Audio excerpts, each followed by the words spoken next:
হয়তো একটু আলাদা রকম। হুমায়রা মুর্তজা। পর্ব 1। গোলাপি রঙা হাওয়ায় মিঠাইয়ের দুটো প্যাকেট হাতে নিয়ে স্কুলের লম্বা করিডোর ধরে দৌড়ে চলেছে এক কিশোর। সাদা শার্ট কালো প্যান্ট পরিহিত সেই কিশোরের ঠোঁট জুড়ে লেপ্টে আছে দুষ্টুমি হাসি।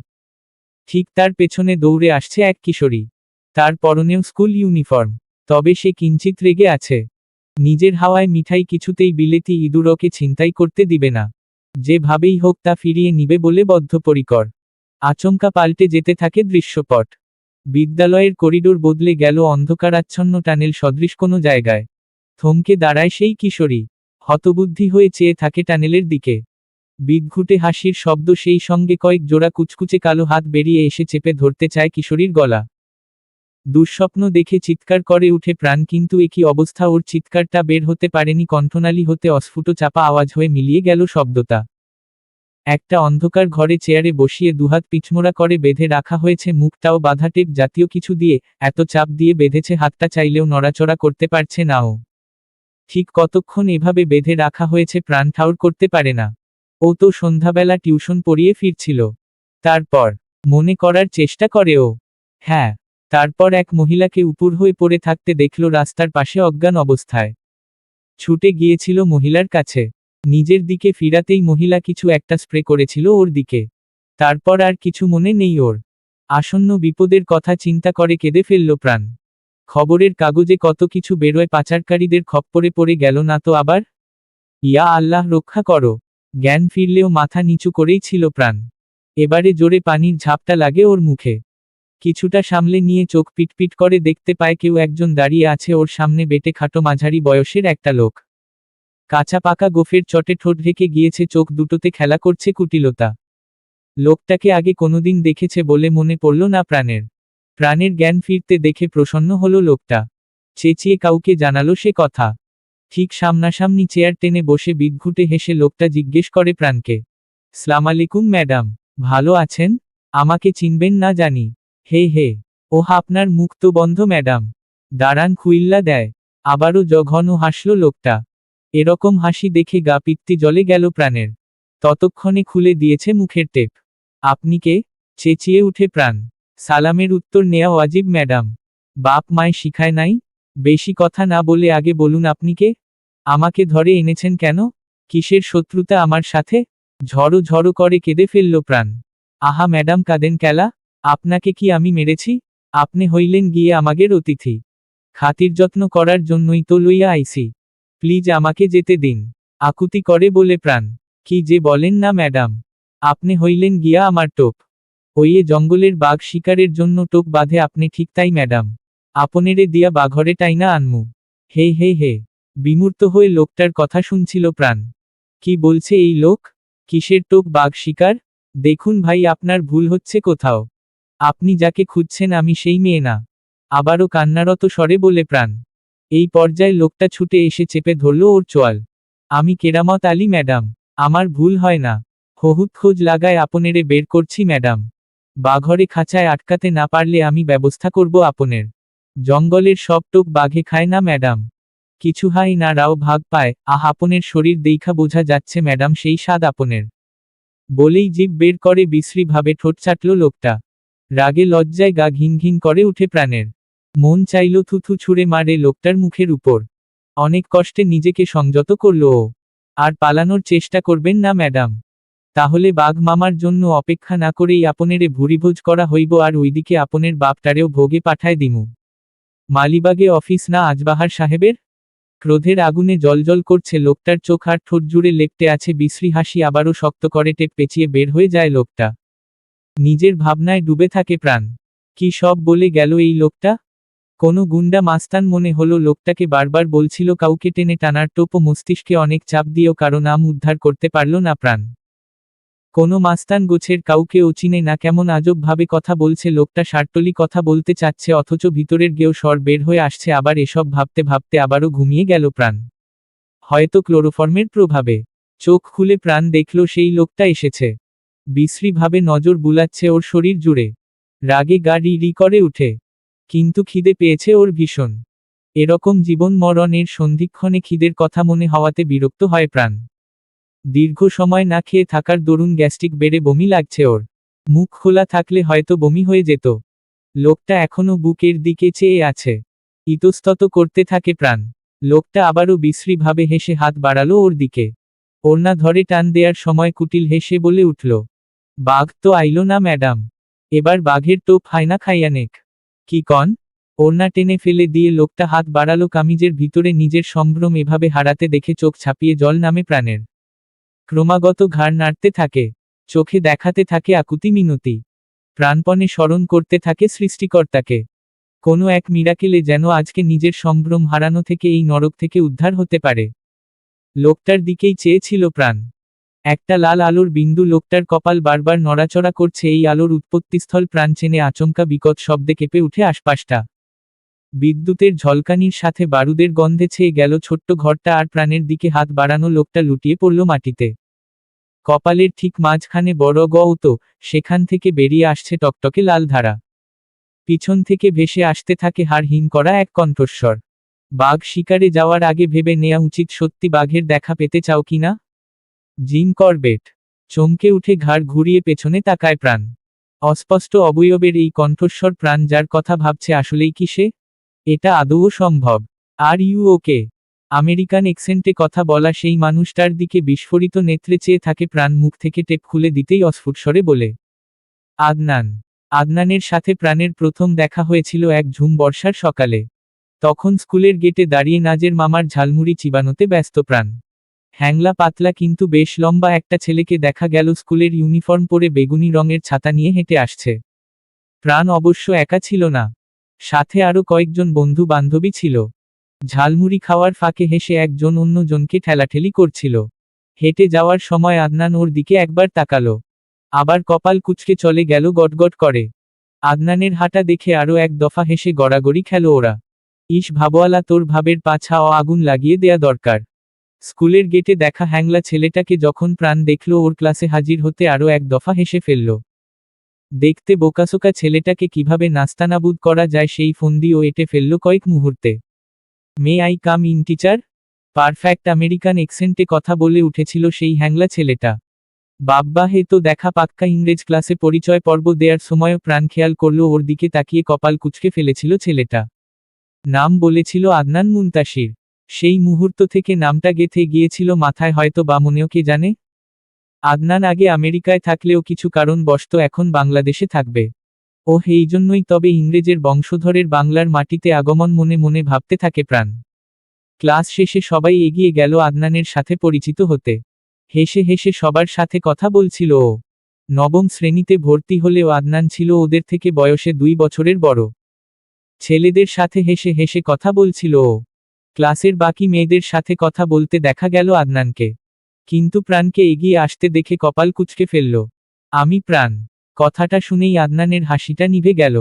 ওহ আচ্ছা, বলে আবারও লেগে গেল বাকিদের সাথে গল্পে। মানে 4 আনার পাত্তা দিল না।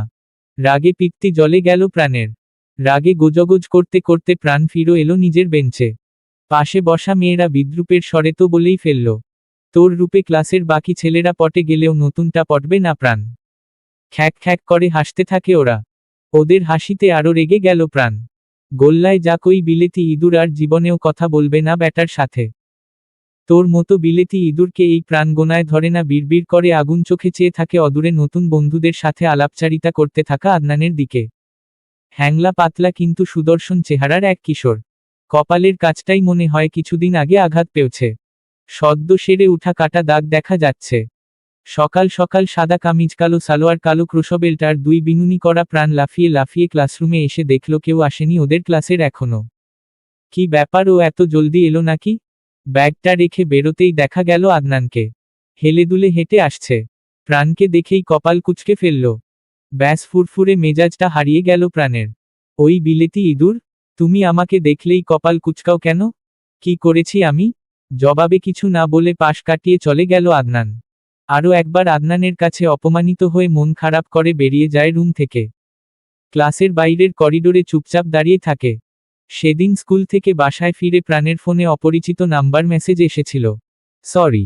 যদিও সিম কোম্পানির অজস্র মেসেজে চাপা পড়ে গিয়েছিল কোনো এক কিশোরের আকুতিভরা ক্ষমা প্রার্থনা। একটা স্টিলের প্লেটে ঠান্ডায় করকরে হয়ে যাওয়া ভাত, 2 পিস ডালের বড়া, তেলাপিয়া মাছের লেজের ছোট্ট টুকরো আর অল্প ঝোল। স্কুল থেকে ফিরে এটাই ছিল প্রাণের দুপুরের খাবার। প্রাণের বয়স যখন 10 হুট করেই অসুস্থ হয়ে যায় ওর মা ফাহমিদা বেগম। হসপিটালে নিয়ে বিভিন্ন পরীক্ষা নিরীক্ষার পর ধরা পড়ে ব্লাড ক্যান্সার। এবং সেটা শেষ পর্যায়ে। কেমোথেরাপির শুরু করার অল্প কিছুদিনের মধ্যে ধকল সামলাতে না পেরে মারা যান তিনি। প্রাণের বাবা পেশায় ব্যবসায়ী। মোটামুটি সচ্ছল পরিবার ওদের। প্রাণের এখনো মনে আছে ওর মা মারা যাওয়ার 15 দিন পরে ওর বাবা বিয়ে নিয়েছিল ওরই ছোট খালাম্নিকে। অবশ্য প্রাণের কোনো আপত্তি ছিল না। খালাম্নি ওকে ভীষণ ভালোবাসে। নানি ওকে কাছে ডেকে নিয়ে ছন্দ আকারে বুঝিয়েছিল, মায়ের বোন খালা মায়ের চাইতে ভালা। অথচ সেই খালার রূপ বদলে গেল কয়েক মাসের মধ্যে। সব সময় আদর করা ফিরোজা খালাম্নি ওকে আর সহ্যই করতে পারে না। ওর বাবাও কেমন যেন সব কিছু দেখেও না দেখার ভান করে থাকতেন। খাবার খেতে খেতে চোখ ছলছল করে উঠে প্রাণের। দুনিয়ায় মায়ের চেয়ে ভালো কেউ হয় না, মা থাকলে মায়া করার লোকের অভাব হয় না। মা না থাকলে বাবারাও বদলে যায়। নবাবজাদি সকালে স্কুলে যাইবেন, সারাদিন রং তামাশা করবেন, আর আমি চাকরানি গরম ভাত রাইন্ধা নিয়ে বইসা থাকব। এত্ত বড় দামড়ি মাইয়া ঘরের কুনু একটা কাজ যদি করে, সারাদিন আমি কাম করতে করতে মইরা গেলেও ঘরের একটা কুটোটাও নাড়ে না অলক্ষী অপা মাইয়া। চেঁচিয়ে নিজের ঘর থেকে কথা বলে যাচ্ছেন ফিরোজা বেগম। নিজেকে আর থামাতে না পেরে প্রাণ জিজ্ঞেস করে ফেলল, আজকে বুয়ারা আসেনি আম্মু? মুহূর্তে আরও যেন রেগে গেলেন ফিরোজা বেগম। ছুটে বেরিয়ে এলেন নিজের ঘর থেকে। ঠাস করে চর মেরে দিয়ে বললেন, তোরে কৈফিয়ত দেয়া লাগবে নি ওহুন আমার? মার খেয়েও প্রত্যুত্তরে কিছু বলে না প্রাণ। তাহলে এই ভাতটুকু ও আর পাবে না। ও বুঝে পায় না খাবারের কষ্ট কেন দেয় ওকে ফিরোজা। ইদানিং মা ডাকতে রুচিতে বাধে। সবাই তো বলেছিল মা না থাকলে খালা সবচেয়ে আপন হয়। সেই আপন খালার এই ভয়ঙ্কর রূপ কেন? দুটো ভাত নিজের বড় বোনের মেয়েকে দিলে তো কম পড়বে না। স্কুলে যাইয়া পোলাগো লগে তামাশা কইরা বাড়ি আইসা আবার আমারই গরম দেখাস? কামের ছেড়ি আইসা কাম করে বইলা তুই হোকগোলদিন বইসা বইসা খাইবি? স্কুল তো পড়বার যাইস না, রূপ দেখাইয়া পোলা পটাইতে যাইস। এর লিগ্গাই এত সাজগোছো করস। তুই কি ভাবছস আমি বুঝি না কিছু? মা যেরকম খাকি আছিল মাইয়াডাও হইতাছে সেরকম খা। নিজের বড় মৃত বোন সম্পর্কে এ ধরনের কথা প্রায় বলেন ফিরোজা। অবশ্য প্রথম দিকে প্রাণের খুব কষ্ট হতো। একদিন ও রাজবাহার সাহেবের সামনেও কটু কথা বলেছিল ফিরোজা বেগম। কিন্তু নিজের মৃত স্ত্রীর পক্ষে কোনো কিছুই বলেননি তিনি। সেই থেকে ফিরোজা বেগম যেন আরও আশকারা পেল। অশ্লীল কটু কথা তিনি বলেন প্রায় সময়। দীর্ঘ শ্বাস আটকে রাখতে পারে না প্রাণ। ইদানিং কিছুই আর গায়ে লাগে না প্রাণের। চুপচাপ ভাত খেয়ে রান্নাঘরের থালাবাসন পরিষ্কার করে দাঁড়ায় নিজের রুমের বারান্দায়। বিষণ্ণ চোখে অস্তমিত সূর্যটার দিকে চেয়ে থাকে। ওর ভালো থাকার সূর্যও অস্ত গিয়েছে অনেকদিন। সে আবার কবে উদিত হবে, ওর জীবনে আলো ছড়াবে জানা নেই প্রাণের। একটা মা চড়ুই ডানার নিচে দুটো বাচ্চাকে আগলে বসে আছে ছাদের মাঝামাঝি রাখা পিলারের উপর। বাবা চড়ুই এদিক ওদিক উড়ে পোকা খুঁজে আনছে আর বাচ্চাদের মুখে তুলে দিচ্ছে। মা পাখিটাও পরম যত্নে বাচ্চাদের মুখে থেকে বের হয়ে যাওয়া অংশ তুলে দিচ্ছে। একটু পর চড়ুই দম্পতি তাদের বাচ্চাকে ডানা মেলে উড়তে শেখাতে শুরু করে। কি মনোরম সেই দৃশ্য! টিফিন ব্রেকে 3 তালার করিডোরের একদম শেষ মাথায় দাঁড়িয়ে দেখছিল এই চড়ুই পরিবারটাকে প্রাণ। ছানা দুটোকে বাবা মা কি সুন্দর আগলে রেখেছে। সকালে স্কুলে আসার সময় আরও এক দফা ফিরোজা বেগম অকথ্য গালাগালি করেছে ওকে। কানের মধ্যে বাজতে থাকে সেসব কথার হুল। টিফিনও দেয়নি। প্রাণের মা বেঁচে থাকতে খুব মজার নাস্তা বানিয়ে দিতেন। পাস্তা, নাগেটস, স্যান্ডউইচ আরও কত কিছু ফিরোজা বেগমও বানান এসব। তবে প্রাণের কপালে জুটে না। সবাই গ্রাউন্ডে ক্লাসরুমে বসে খাচ্ছিল দেখে চলে এসেছে প্রাণ। বিষণ্ণতা ভর করে আছে। চড়ুই পাখিদের দেখে আরও ত্বরান্বিত হয় বিষণ্ণতাটা। মন খারাপ প্রাণ? শুনশান করিডোরে আদনানের মায়াভরা কণ্ঠস্বর প্রতিফলিত হলো যেন। ঘাড় ঘুরিয়ে আদনানকে এক পলক দেখে নিয়ে আবারও চড়ুই দেখায় মনোনিবেশ করে প্রাণ। উত্তর করে না। সেদিনের অপমান প্রাণ এখনো ভুলে যায়নি। কিছু সময় পর আদনান চলে গিয়েছে ভেবে পিছু ফিরে প্রাণ। কিন্তু আদনান তখনও দেয়ালে হেলান দিয়ে দাঁড়িয়ে আছে প্রাণকে দেখে আরও একবার বলে, মন খারাপ কেন তোমার প্রাণ? কি হয়েছে? নরম গলায় জিজ্ঞেস করে আদনান। তোমার জানতে হবে না। ঝাঝালো স্বর প্রাণের। নাজের মামা আজকে ঝালমুড়ির সাথে ফুচকাও এনেছেন। চলো যাই খেয়ে আসি। এখানে বসে পাখি দেখলে তো মন ভালো হবে না প্রাণ। আমি ফুচকা খাই না আদনান বলেই চলে যেতে নেয় প্রাণ। সরি। মানে কি? সরি মিন্স দুঃখিত I think. Sorry for that day. Now don't be sad. চলো আমার সাথে, ফুচকা খাওয়ায় তোমাকে। মাই ট্রিট ওকে। তোমার ট্রিট কেন? ততক্ষণে হাসি ফুটে উঠেছে প্রাণের ঠোঁটের কোণে। সেদিকে চেয়ে হাসল খানিকটা আদনানও।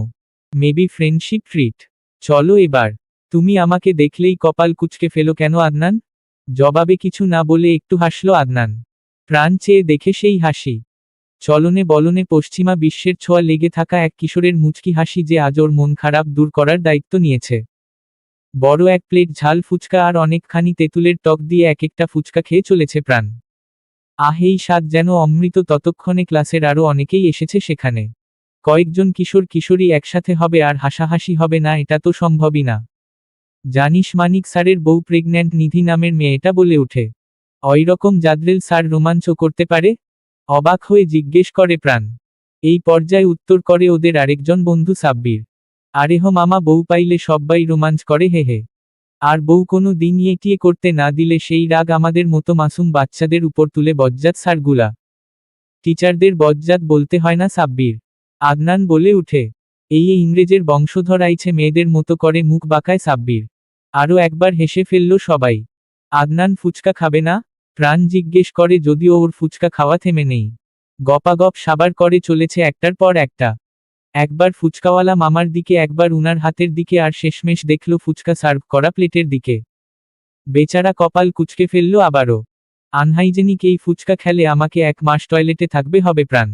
ইনসিস্ট করো না প্লিজ, ক্ষীণস্বরে বলে আদনান। প্রাইন্না ইংরেজরা এসব খায় না বইন। হ্যারা খাইব ঘাস লতাপাতা আর কইব হেলদি ফুড, ভেগান ফুড। আর আমাগের ফুচকা হইল গিয়া আনহাইজেনিক। ইংরেজের বংশধর এসব হজম করতে পারে না বইন। বাদ দে। 1 প্লেট ফুচকা খাইলে নাকি 1 মাস ধইরা হাগব। ব্যঙ্গাত্মক স্বর সাব্বিরের।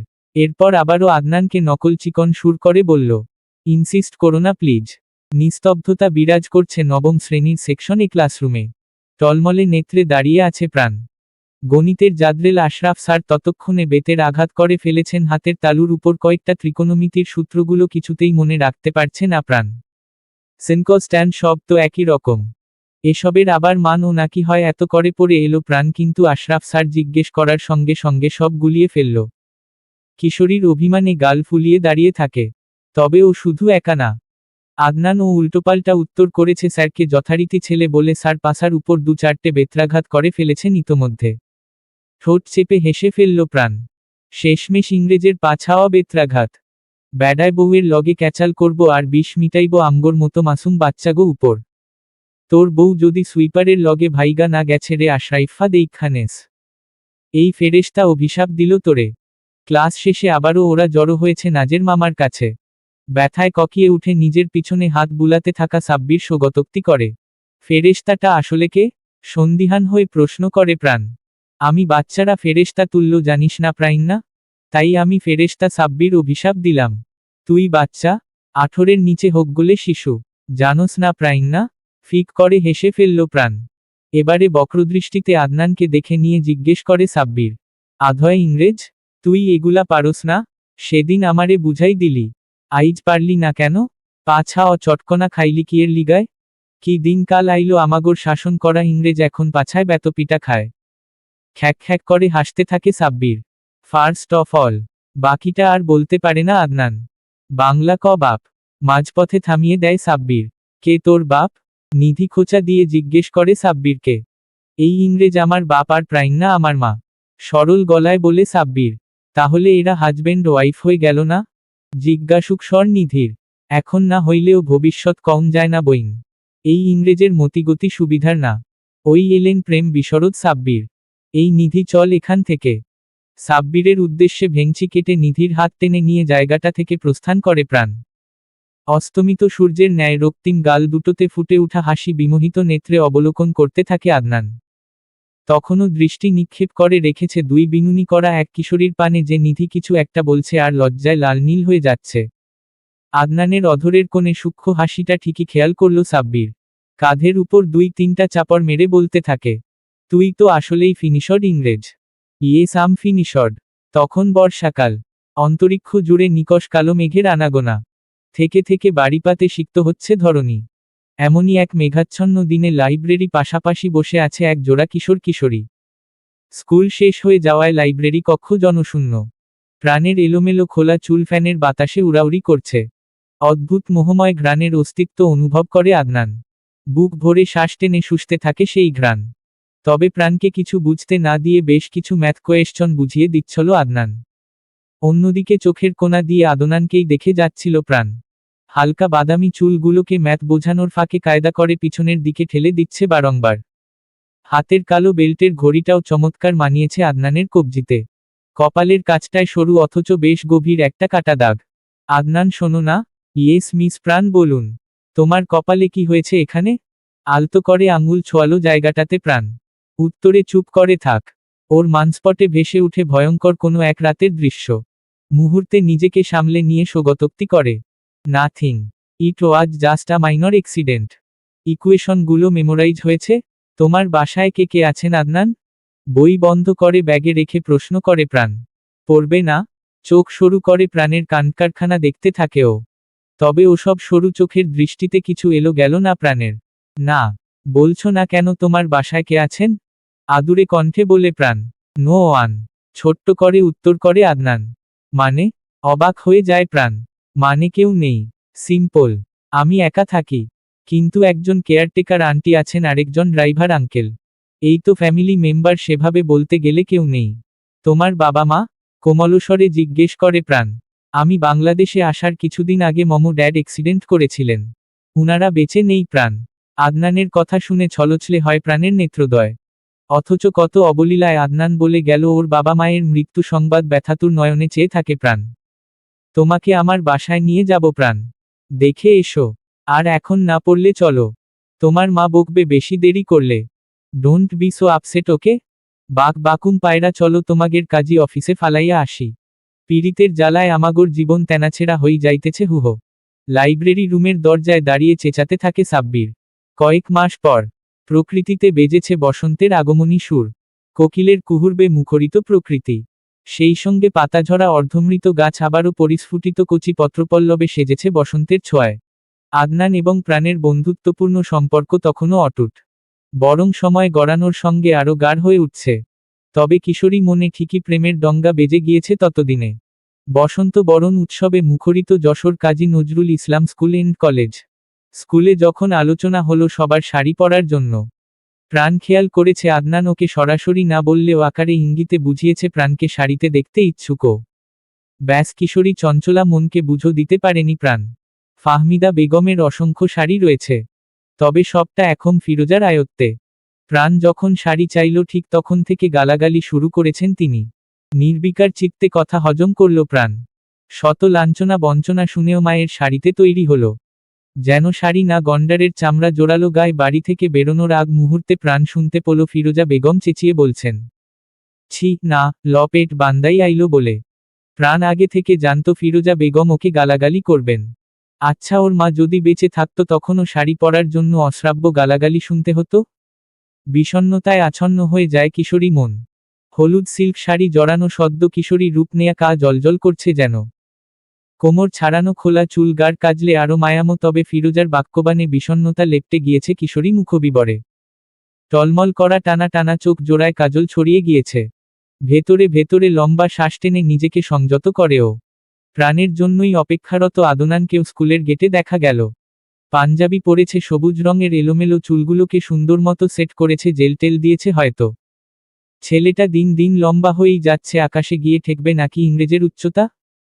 প্রাণকে রীতিমতো লিলিপুট মনে হয় আদনানের সামনে। রিকশা থেকে প্রাণকে নামতে দেখে এগিয়ে এলো আদনান। হাতটা বাড়িয়ে ইশারায় ধরতে বলে। কিছুক্ষণ দোনমোনা করে আদনানের বাড়িয়ে রাখা হাতটা ধরে প্রাণ। শক্ত করে চেপে ধরল হাতটা আদনান। সো কিউট, অস্ফুট স্বরে বলে আদনান। আহা, পীড়িতের রঙ্গ কোলে কইরা নামাইয়া দে রিকশাইতে। সাব্বিরও এসে হাজির ততক্ষণে। চোখ গরম করে সাব্বিরের দিকে তাকায় প্রাণ। শাড়ি পরিহিত কিশোরী প্রাণের থেকে নিজের নজর সরাতে পারছে না আদনান। ওরা দাঁড়িয়েছিল স্টেজের কাছাকাছি। আদনান গান গাইবে আজ, ইংরেজ নাকি আবার গানও জানে। স্টেজ থেকে আদনানের নাম অ্যানাউন্সমেন্ট হলে ফিসফিসিয়ে প্রাণকে বলে যায়, এই গানটা শুধু তোমার জন্য প্রাণ। গিটারে হাত রেখে বসে থাকা আদনানকে হা করে দেখতে থাকে স্কুলের বাকি মেয়েরাও। মুহূর্তে শুরু হয় তুমুল হইচই। তবে আদনানের নজর নিবন্ধ প্রাণে। বলতে চেয়ে মনে হয়, বলতে তবু দেয় না হৃদয়, কতটা তোমায় ভালোবাসি। চলতে গিয়ে মনে হয়, দূরত্ব কিছু নয়, তোমারই কাছেই ফিরে আসি। তুমি তুমি তুমি শুধু এই মনের আনাচে কানাচে। সত্যি বল না, কেউ কি প্রেমহীনা কখনো বাঁচে? বলতে চেয়ে মনে হয়, বলতে তবু দেয় না হৃদয়, কতটা তোমায় ভালোবাসি।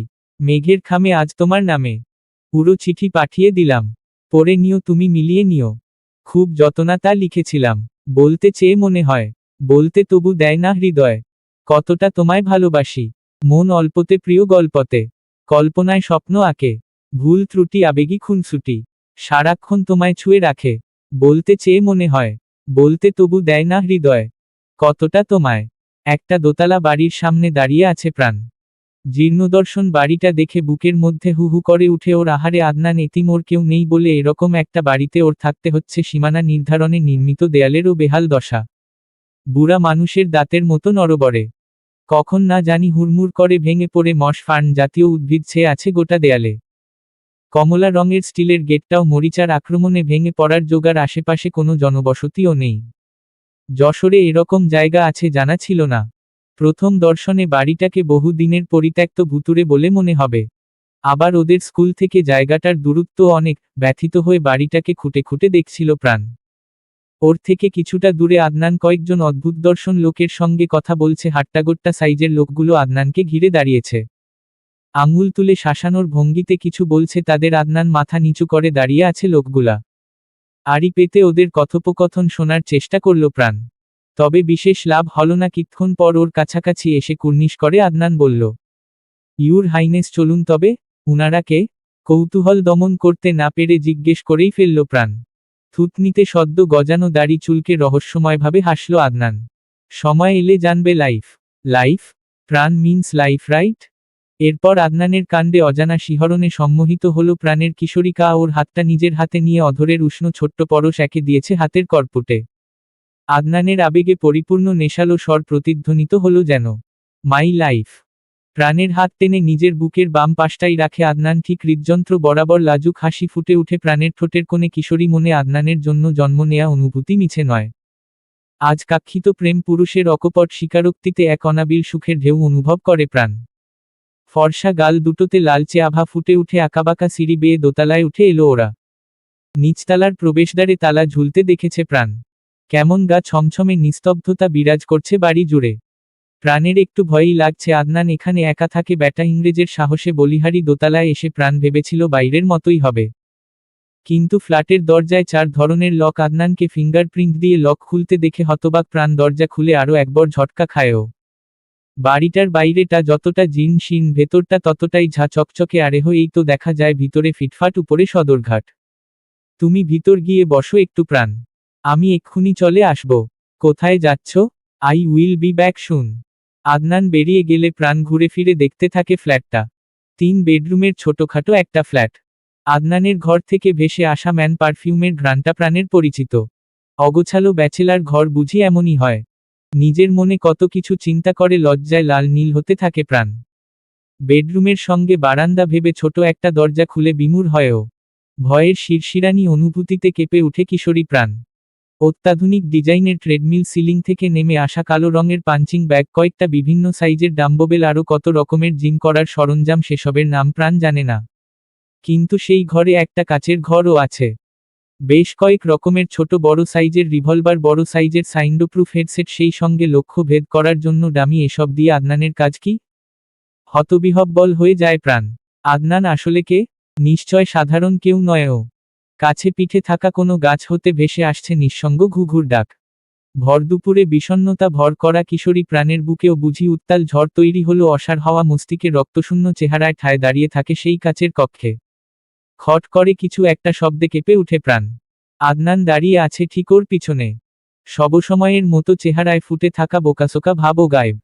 নিজের পরিচিত আদনানের প্রতিচ্ছবির সঙ্গে কোনোভাবে মিলছে না বর্তমান দর্শন। কিশোরের মুখভঙ্গি চোয়ালের পেশি শক্ত হয়ে আছে, হাত দুটো মুষ্টিবদ্ধ করে রেখেছে।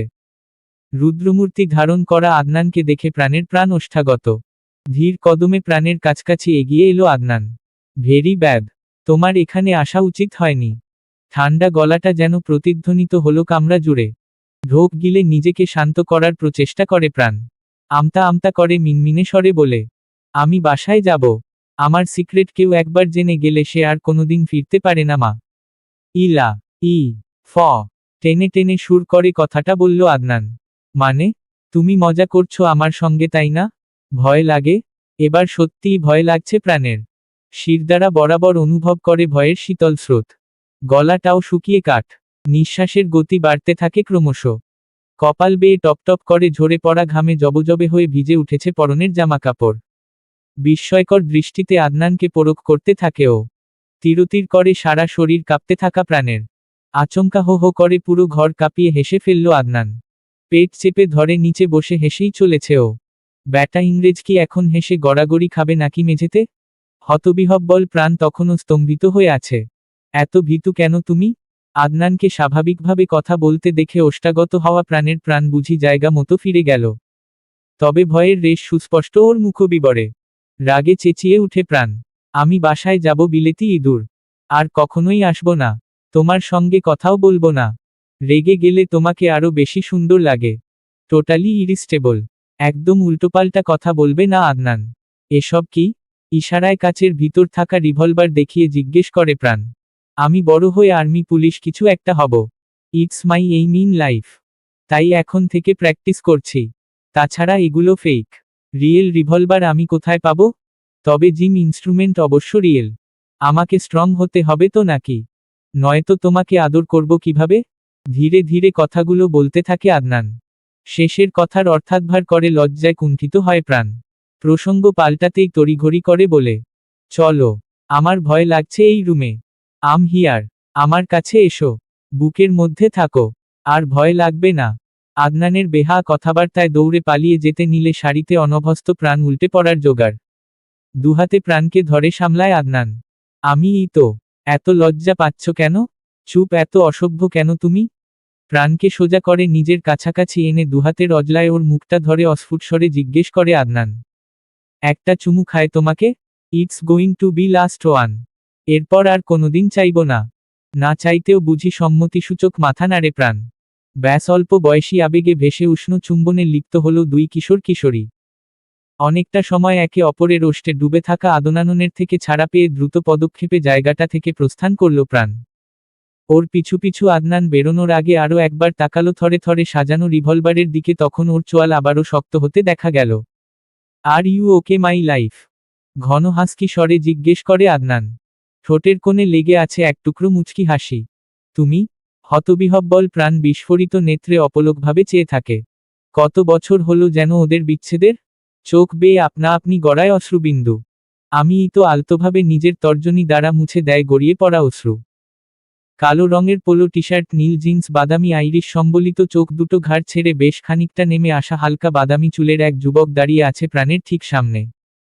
খুব সম্ভবত 6 বছর আগে কলেজের বাইরে শেষবারের মতো দেখা হ্যাংলা পাতলা ছেলেটার সঙ্গে এই যুবকের শুধু মুখাবয়বে সাদৃশ্য পরিলক্ষিত হয়। কণ্ঠস্বরের পরিবর্তন হয়েছে আমূলে। রসপূর্ণ গম্ভীর ভারী হাস্কি টোনে আবারও যখন প্রাণকে মাই লাইফ সম্বোধন করল, হৃদযন্ত্রের ক্রিয়াবন্ধ হবার জোগাড় হলো বুঝি। 6 ফুটের উপরে উচ্চতার পেশিবহুল শরীর থেকে ভীষণ পুরুষালী সত্তা চিলিক দিয়ে উঠছে যেন। এই যুবকের পাতলা ঠোঁট দুটো প্রাণকে আদরের বাড়িপাতে কতবার যে দিশেহারা করেছে তারই আত্মা নেই। খোঁচা খোঁচা দাড়ি কি চমৎকার মানিয়েছে মুখবিবরে। মানুষটাকে ক্লিন শেভড দেখে অভ্যস্ত ছিল প্রাণ। আদনানের হাতের ভাঁজে তখনও ধরে রয়েছে কালো রঙের ধাতব আগ্নেয়াস্ত্র, ধোয়ার রেশ রয়ে গিয়েছে নজেলে। বিমূঢ় চিত্তে আদনানের দিকে চেয়ে থাকা প্রাণের হাত পায়ের বাঁধন খুলে ততক্ষণে ওকে টেনে নিজের সঙ্গে লেপ্টে নিয়েছে আদনান। দীর্ঘ সময় না খেয়ে থাকা শুষ্ক ঠোঁট কোনো কিছুর তোয়াক্কা না করে অধরে অধর মিলিয়েছে আদনান। শুষে নিতে থাকে স্বীয় প্রণয়িনীর অধর সুধা। বহুদিনের পিপাসিত আদনানের হুঁশ নেই আশেপাশের কোনো কিছুর। গোল্লায় যাক দুনিয়াদারি। ধ্যান জ্ঞান খুইয়ে প্রিয়তমার অধরে গভীর অশ্লেষে শুষে নিতে থাকার এক পর্যায়ে ছোট কামরায় থাকা একমাত্র দরজা খুলে কেউ একজন আসার আগে আবারও শব্দহীন ধাতব আগ্নেয়াস্ত্র জ্বলে উঠতে দেখা গেল। যদিও তখনও ওরা গভীর চুম্বনে লিপ্ত। তীক্ষ্ণ আর্তচিৎকার করে লোকটা লুটিয়ে পড়ল মেঝেতে। এতক্ষণে হুঁশ ফিরল প্রাণের। দুহাতে বুকে ধাক্কা দিয়ে টলাতে চায় অধরে ডুবে থাকা প্রেমিক পুরুষের দেহকে। বৃথায় গেল প্রাণের প্রচেষ্টা। পেশিবহুল ইস্পাতসম দৃঢ় শরীরকে এক বিন্দু পরিমাণও টলাতে পারেনি। বরং প্রেমিকার বিরোধিতায় যেন আরও উন্মাদ হল সেই যুবক। অমনি বাইরে থেকে শোনা গেল হট্টগোলের আওয়াজ। এই পর্যায়ে প্রাণকে ছেড়ে দিয়ে দাঁতের ফাঁক দিয়ে যেন চাপা গর্জন করে উঠল Adnan. Are you fucking kidding with me? আমার প্রেমে বাধা? চল তোদের আজ জমের বাড়ি দেখায় সুরের বাচ্চারা। হাতে ধরে রাখা ধাতব রিভলভারে অভ্যস্তভাবে নতুন ম্যাগজিন লোড করে টানা পায়ে এগিয়ে গেল শব্দ অনুসরণ করে। মুহূর্তের মধ্যে হারিয়ে গেল দরজার ওপাশে। যাওয়ার আগে অবশ্য আলতো করে আরও একটা চুমু এঁকে দিয়ে গেল প্রাণের কপালে। আম নট ডান। ঠোঁটের স্বাদ আরও চাই। থরথর করে কেঁপে উঠে প্রাণের সমস্ত শরীর। এটা কোন আদনান? বোকাসোকা যে আদনানের প্রতিচ্ছবি প্রাণের মানস্পটে আঁকা ছিল তার সঙ্গে কিছুতেই মিলছে না ওর সামনে থাকা আদনানের প্রতিচ্ছবি। নিদারুণ নিষ্ঠুরতার প্রমাণ দিয়েছে ইতোমধ্যে। খুন করে ফেলেছে দুজন লোককে নিমিষে। হয়তো দরজার ওপাশে এতক্ষণে আরও বেড়েছে সেই সংখ্যা, আর ওকেও ধরে এনেছিল আদনানের জন্য। সবটা কেমন ধোঁয়াশামো। সময়টা গোধূলি নাকি উষালগ্ন ঠিকঠাক ঠাউর করতে পারল না প্রাণ। অস্পষ্ট ফিনের ডাক ভেসে আসছে কোথাও হতে। ধরণীর আলো কেবল নিভু নিভু পর্যায়ে এলে ফিনেরা করুণস্বরে আলোর জন্য আকুলতা প্রকাশ করতে থাকে। প্রাণও অবশ্য বুঝল না কোন সময়ের আলোর জন্য হাপিত্তেশ করছে ফিঙ্গেটা। আদনানের হিংস্র ছায়ামূর্তি স্টিলের দরজাটার ওপাশে অদৃশ্য হয়েছে কিক্ষণ পূর্বে। টিমটিম হলুদাভ লাইটের আলোয় ছোট কামরাটাকে অনায়াসে কোনো প্রেতপুরী বলে বিভ্রম হয়। বিভৎস লাশ দুটো পড়ে আছে কয়েক কদমের দূরত্বে। কেরামত আলী নামের লোকটার কপাল বরাবর শুট করেছে আদনান। বুলেট আঘাত হেনে মাথার খুলি ভেদ করে ছিঁড়ে বেরিয়েছে। হলদেটে মগজ, সেই সঙ্গে চাকচাকরত ফিকনি দিয়ে বেরিয়ে আসছে টকটকে জমাট বাঁধারত মেঝেতে মানচিত্রের ন্যায় এঁকেবেঁকে রয়েছে। লোকটার চোখ দুটো খোলা, তীব্র ব্যথা আর আতঙ্কে ভয়ানকভাবে উল্টে আছে কুচকুচে কালো মণি দুটো। আদনান সময়মতো না এলে লোকটার কাছে হারাতে হতো ওর সম্ভ্রম। শিউরে উঠে প্রাণ। আরেকজনকে না দেখেই বুলেট চালিয়েছিল আদনান। তখনও সে প্রাণের ওষ্টের উন্মত্ততায় মগ্ন। রক্তের বোটকা গন্ধে গা গুলিয়ে উঠে প্রাণের। উদ্ভ্রান্তের ন্যায় দাঁড়িয়ে আছে সদ্য মওতের ফেরেশতার দর্শন পাওয়া দুটো লাশের মাঝখানে। চেহারার রং কেমন ফ্যাকাশে লাগছে। আশেপাশের পরিবেশে আবারও নৈবদ্য নিস্তব্ধতা। দরজার ওপাশে থেকে বুট জুতার গটগট আওয়াজে ধ্যান ফেরে প্রাণের। আবার কে এলো? আর কোন রঙ্গ তামাশা দেখা বাকি আছে ওর জীবনে? স্টিলের দরজাটা করকরে আওয়াজে খুলে একে একে দৃশ্যপটে এলো অস্ত্রধারী কয়েকজন হাট্টাগোট্টা লোক। সবার পরনে একই রকম পোশাক। ওদের পিছনে ধীরগতিতে এগিয়ে আসছে আদনান। বাম দিকের কপালের কোণা থেকে চুইয়ে পড়ছে রক্ত। কালো টি-শার্টে ছোপ ছোপ রক্তের দাগ সুস্পষ্ট। বিশেষ কায়দায় আঙুলের মাঝে ধাতব অস্ত্রটা ঘোরাচ্ছে। চোয়ালের পেশি শক্ত করে ঠান্ডা গলায় জিজ্ঞেস করল, তোমাকে এরা কেন ধরে এনেছে প্রাণ? কাউকে টেনে আনার টোপ। জঙ্গলের বাঘ। উদ্ভট কথাবার্তা বলছিল লোকটা। হাতের ইশারায় কেরামত আলীর নিথর দেহটা দেখালো প্রাণ। তারপর তুমি এলে। মেঝেতে পড়ে থাকা দেহটার তাকিয়ে সামান্য হাসল আদনান। প্রাণ দেখল আদনানের বিশ্রী রকম হাসি। সাক্ষাৎ শয়তানের ক্রূর হাসি। বুঝি একেই বলে? প্রাণের পিছনে দাঁড়ানো অস্ত্রধারী লোকগুলোকে চোখের ইশারায় কিছু একটা সংকেত দিল আদনান। দুটো লাশ চ্যাংদোলা করে নিয়ে ওরা বেরিয়ে গেল কামরা থেকে। বিস্ফোরিত নেত্রে এক প্রকার গিলে নিচ্ছিল লোকগুলোর কর্মকাণ্ড। আদনানের দিকে খেয়াল নেই তখন ওর। লাশ দুটো নিয়ে লোকগুলো বিদায় নিতেই ছলাৎ করে লাফ দিয়ে উঠে প্রাণের কলিজা। ঠিক কপালের মাঝ বরাবর রিভলভার তাক করে রেখেছে আদনান। আদনান মুনতাসির ডেনিজ। কোনো পিছুটান রাখে না প্রাণ পাখি। তুমি তো বড়জোর এক রাতের বেড পার্টনার হতে পারবে, তবে পিছুটান? ছ্যাহ। Get ready to die. রক্তশূন্য ফ্যাকাশে চেহারাটা আরও ফ্যাকাশে হলো যেন প্রাণের। বিগত 6 বছর যাবৎ চাতক পাখির ন্যায় প্রতীক্ষা করেছে ও। আজ আদনান যখন এলো অপেক্ষার অবসান হয়েছে ভেবে কতটা উচ্ছ্বসিত ছিল তা একমাত্র ওই জানে। স্কুলে দেখা শান্ত লাজুক ছেলেটা বদলে গিয়েছে হিংস্র কোনো সত্তায়। প্রাণের মস্তিষ্কের স্নায়ুকোষ এত চাপ নিতে জ্ঞান হারায় প্রাণ। সংজ্ঞাহীন দেহটা মেঝেতে লুটিয়ে পড়ার আগে বাহুডোরে আগলে নেয় আদনান। অতি পরিচিত ফুলের মিষ্টি একটা সুবাস নিঃশ্বাসের সঙ্গে নাসারন্ধ্র প্রবেশ করতে মস্তিষ্ক সচল হলো প্রাণের। কেউ একজন গভীরভাবে পর্যবেক্ষণ করে চলেছে ওকে এবং অক্লান্তভাবে চুলের মধ্যে আঙুল চালিয়ে বিলি কেটে যাচ্ছে। আচমকা চোখ খুলে তোরাক করে উঠে বসে প্রাণ। অচেনা কোনো এক আলিশান কামরা। সাদা বেড কাভার, একটা 4 পাল্লার আলমিরা, দেয়ালে সেটে থাকা বড় আয়না, দুটো সোফা, একটা সেন্টার টেবিল। ছবির মতো সুন্দর করে সাজানো গোছানো ঘর। প্রাণকে উঠে বসতে দেখে অধর প্রসারিত করে হাসল আদনান। যাক বাবা, কুম্ভকর্ণ ম্যাডামের ঘুম ভাঙল তবে। ঠিক আছো এখন? ক্যানোলা লাগানো প্রাণের হাতটা আলতোভাবে ধরে রেখেছে আদনান। আদনান, আমিই তো। ঘাড় চুলকে বলল আদনান। আদনানের কথার প্রত্যুত্তরে কিছু একটা বলতে যেয়ে আচমকাই থেমে গেল প্রাণ। সুস্পষ্টভাবে মনে আছে জ্ঞান হারানোর আগে সামনে বসা সুদর্শন যুবকের ওকে নিয়ে করা কটূক্তি মুখের হাসিটা দমকা হাওয়ায় দিয়াশলাইয়ের কাঠির ন্যায় নিভে গেল প্রাণের। আমাকে এখানে এনেছ কেন? রাগে থরথর করে কেঁপে চেঁচিয়ে প্রশ্ন করে প্রাণ। আওয়াজ নামিয়ে কথা বলো প্রাণ পাখি। আমার সঙ্গে গলা উঁচিয়ে কথা বলা আমি ঠিক সহ্য করতে পারি না। কণ্ঠনালী ছিঁড়ে খুঁড়ে দিতে ইচ্ছে করে। So keep your voice down. আর যদি না করি? খুন করতে আমার হাত কাঁপে না প্রাণ। কাল দেখনি? বাঁকা হাসল আদনান। প্রাণ চেয়ে দেখে সেই বাঁকা হাসি। তুমি আসলে কে আদনান? কিউরিওসিটি? হ্যাঁ। আমাকে নিয়ে বেশি ভাবতে যেও না প্রাণ। যারা আমাকে নিয়ে ভাবে দিন শেষে তারা আর নিজেদের নিয়ে ভাবার জন্য জীবিত থাকে না। দাঁতে দাঁত চেপে বলতে থাকে আদনান। আবারও কিছু একটা বলতে যাচ্ছিল প্রাণ। তার আগে হেঁচকা টান দিয়ে বিছানা থেকে নামিয়ে হুঙ্কার দিয়ে বলে, খেয়ে দে বিদাও হাও প্রাণ। জাস্ট ফাক অফ মাই সাইট। তোমার মতো মেয়েদের আমার চোখের সামনে সহ্য করতে পারি না আমি। হাত নিষ্পিস করে। রাগে ফর্সা মুখটা রক্তিম বর্ণ ধারণ করেছে আদনানের। সকাল 10টা বেজে 13 মিনিট ওয়েন্সডে। ভগ্নহৃদয়ে কামরার মাঝখানে দাঁড়িয়ে আছে অন্বেষা প্রাণ নামক 22 বছরের এক তরুণী। দেয়াল ঘড়িতে জানান দেয়া সময় অনুযায়ী প্রায় 37 ঘন্টা যাবৎ পেটে কোনোরকম দানা পানি পড়েনি ওর। 2 দিন আগে ভর সন্ধ্যায় রাস্তায় উল্টে পড়ে থাকা এক বয়স্ক মহিলাকে সাহায্য ছুটে গিয়েছিল মানবিক দায়িত্ব থেকে। অথচ সবটা ছিল ভ্রম ষড়যন্ত্রের ছক। নিজের অবস্থা খেয়াল হতে দাঁতে দাঁত পিষল প্রাণ। অপহরণের সময় পরিধেয় 3 পিস বদলে গিয়েছে স্কার্ট এবং টি শার্টে। খাবারের ট্রে নিয়ে একজন মহিলাকে আসতে দেখা গেল। বিনীতভাবে প্রাণকে বলল, চিফ ডেনিজ আপনাকে নাস্তা করে নিতে বলেছেন ম্যাডাম। ডেনিজ আবার কে? আদনান।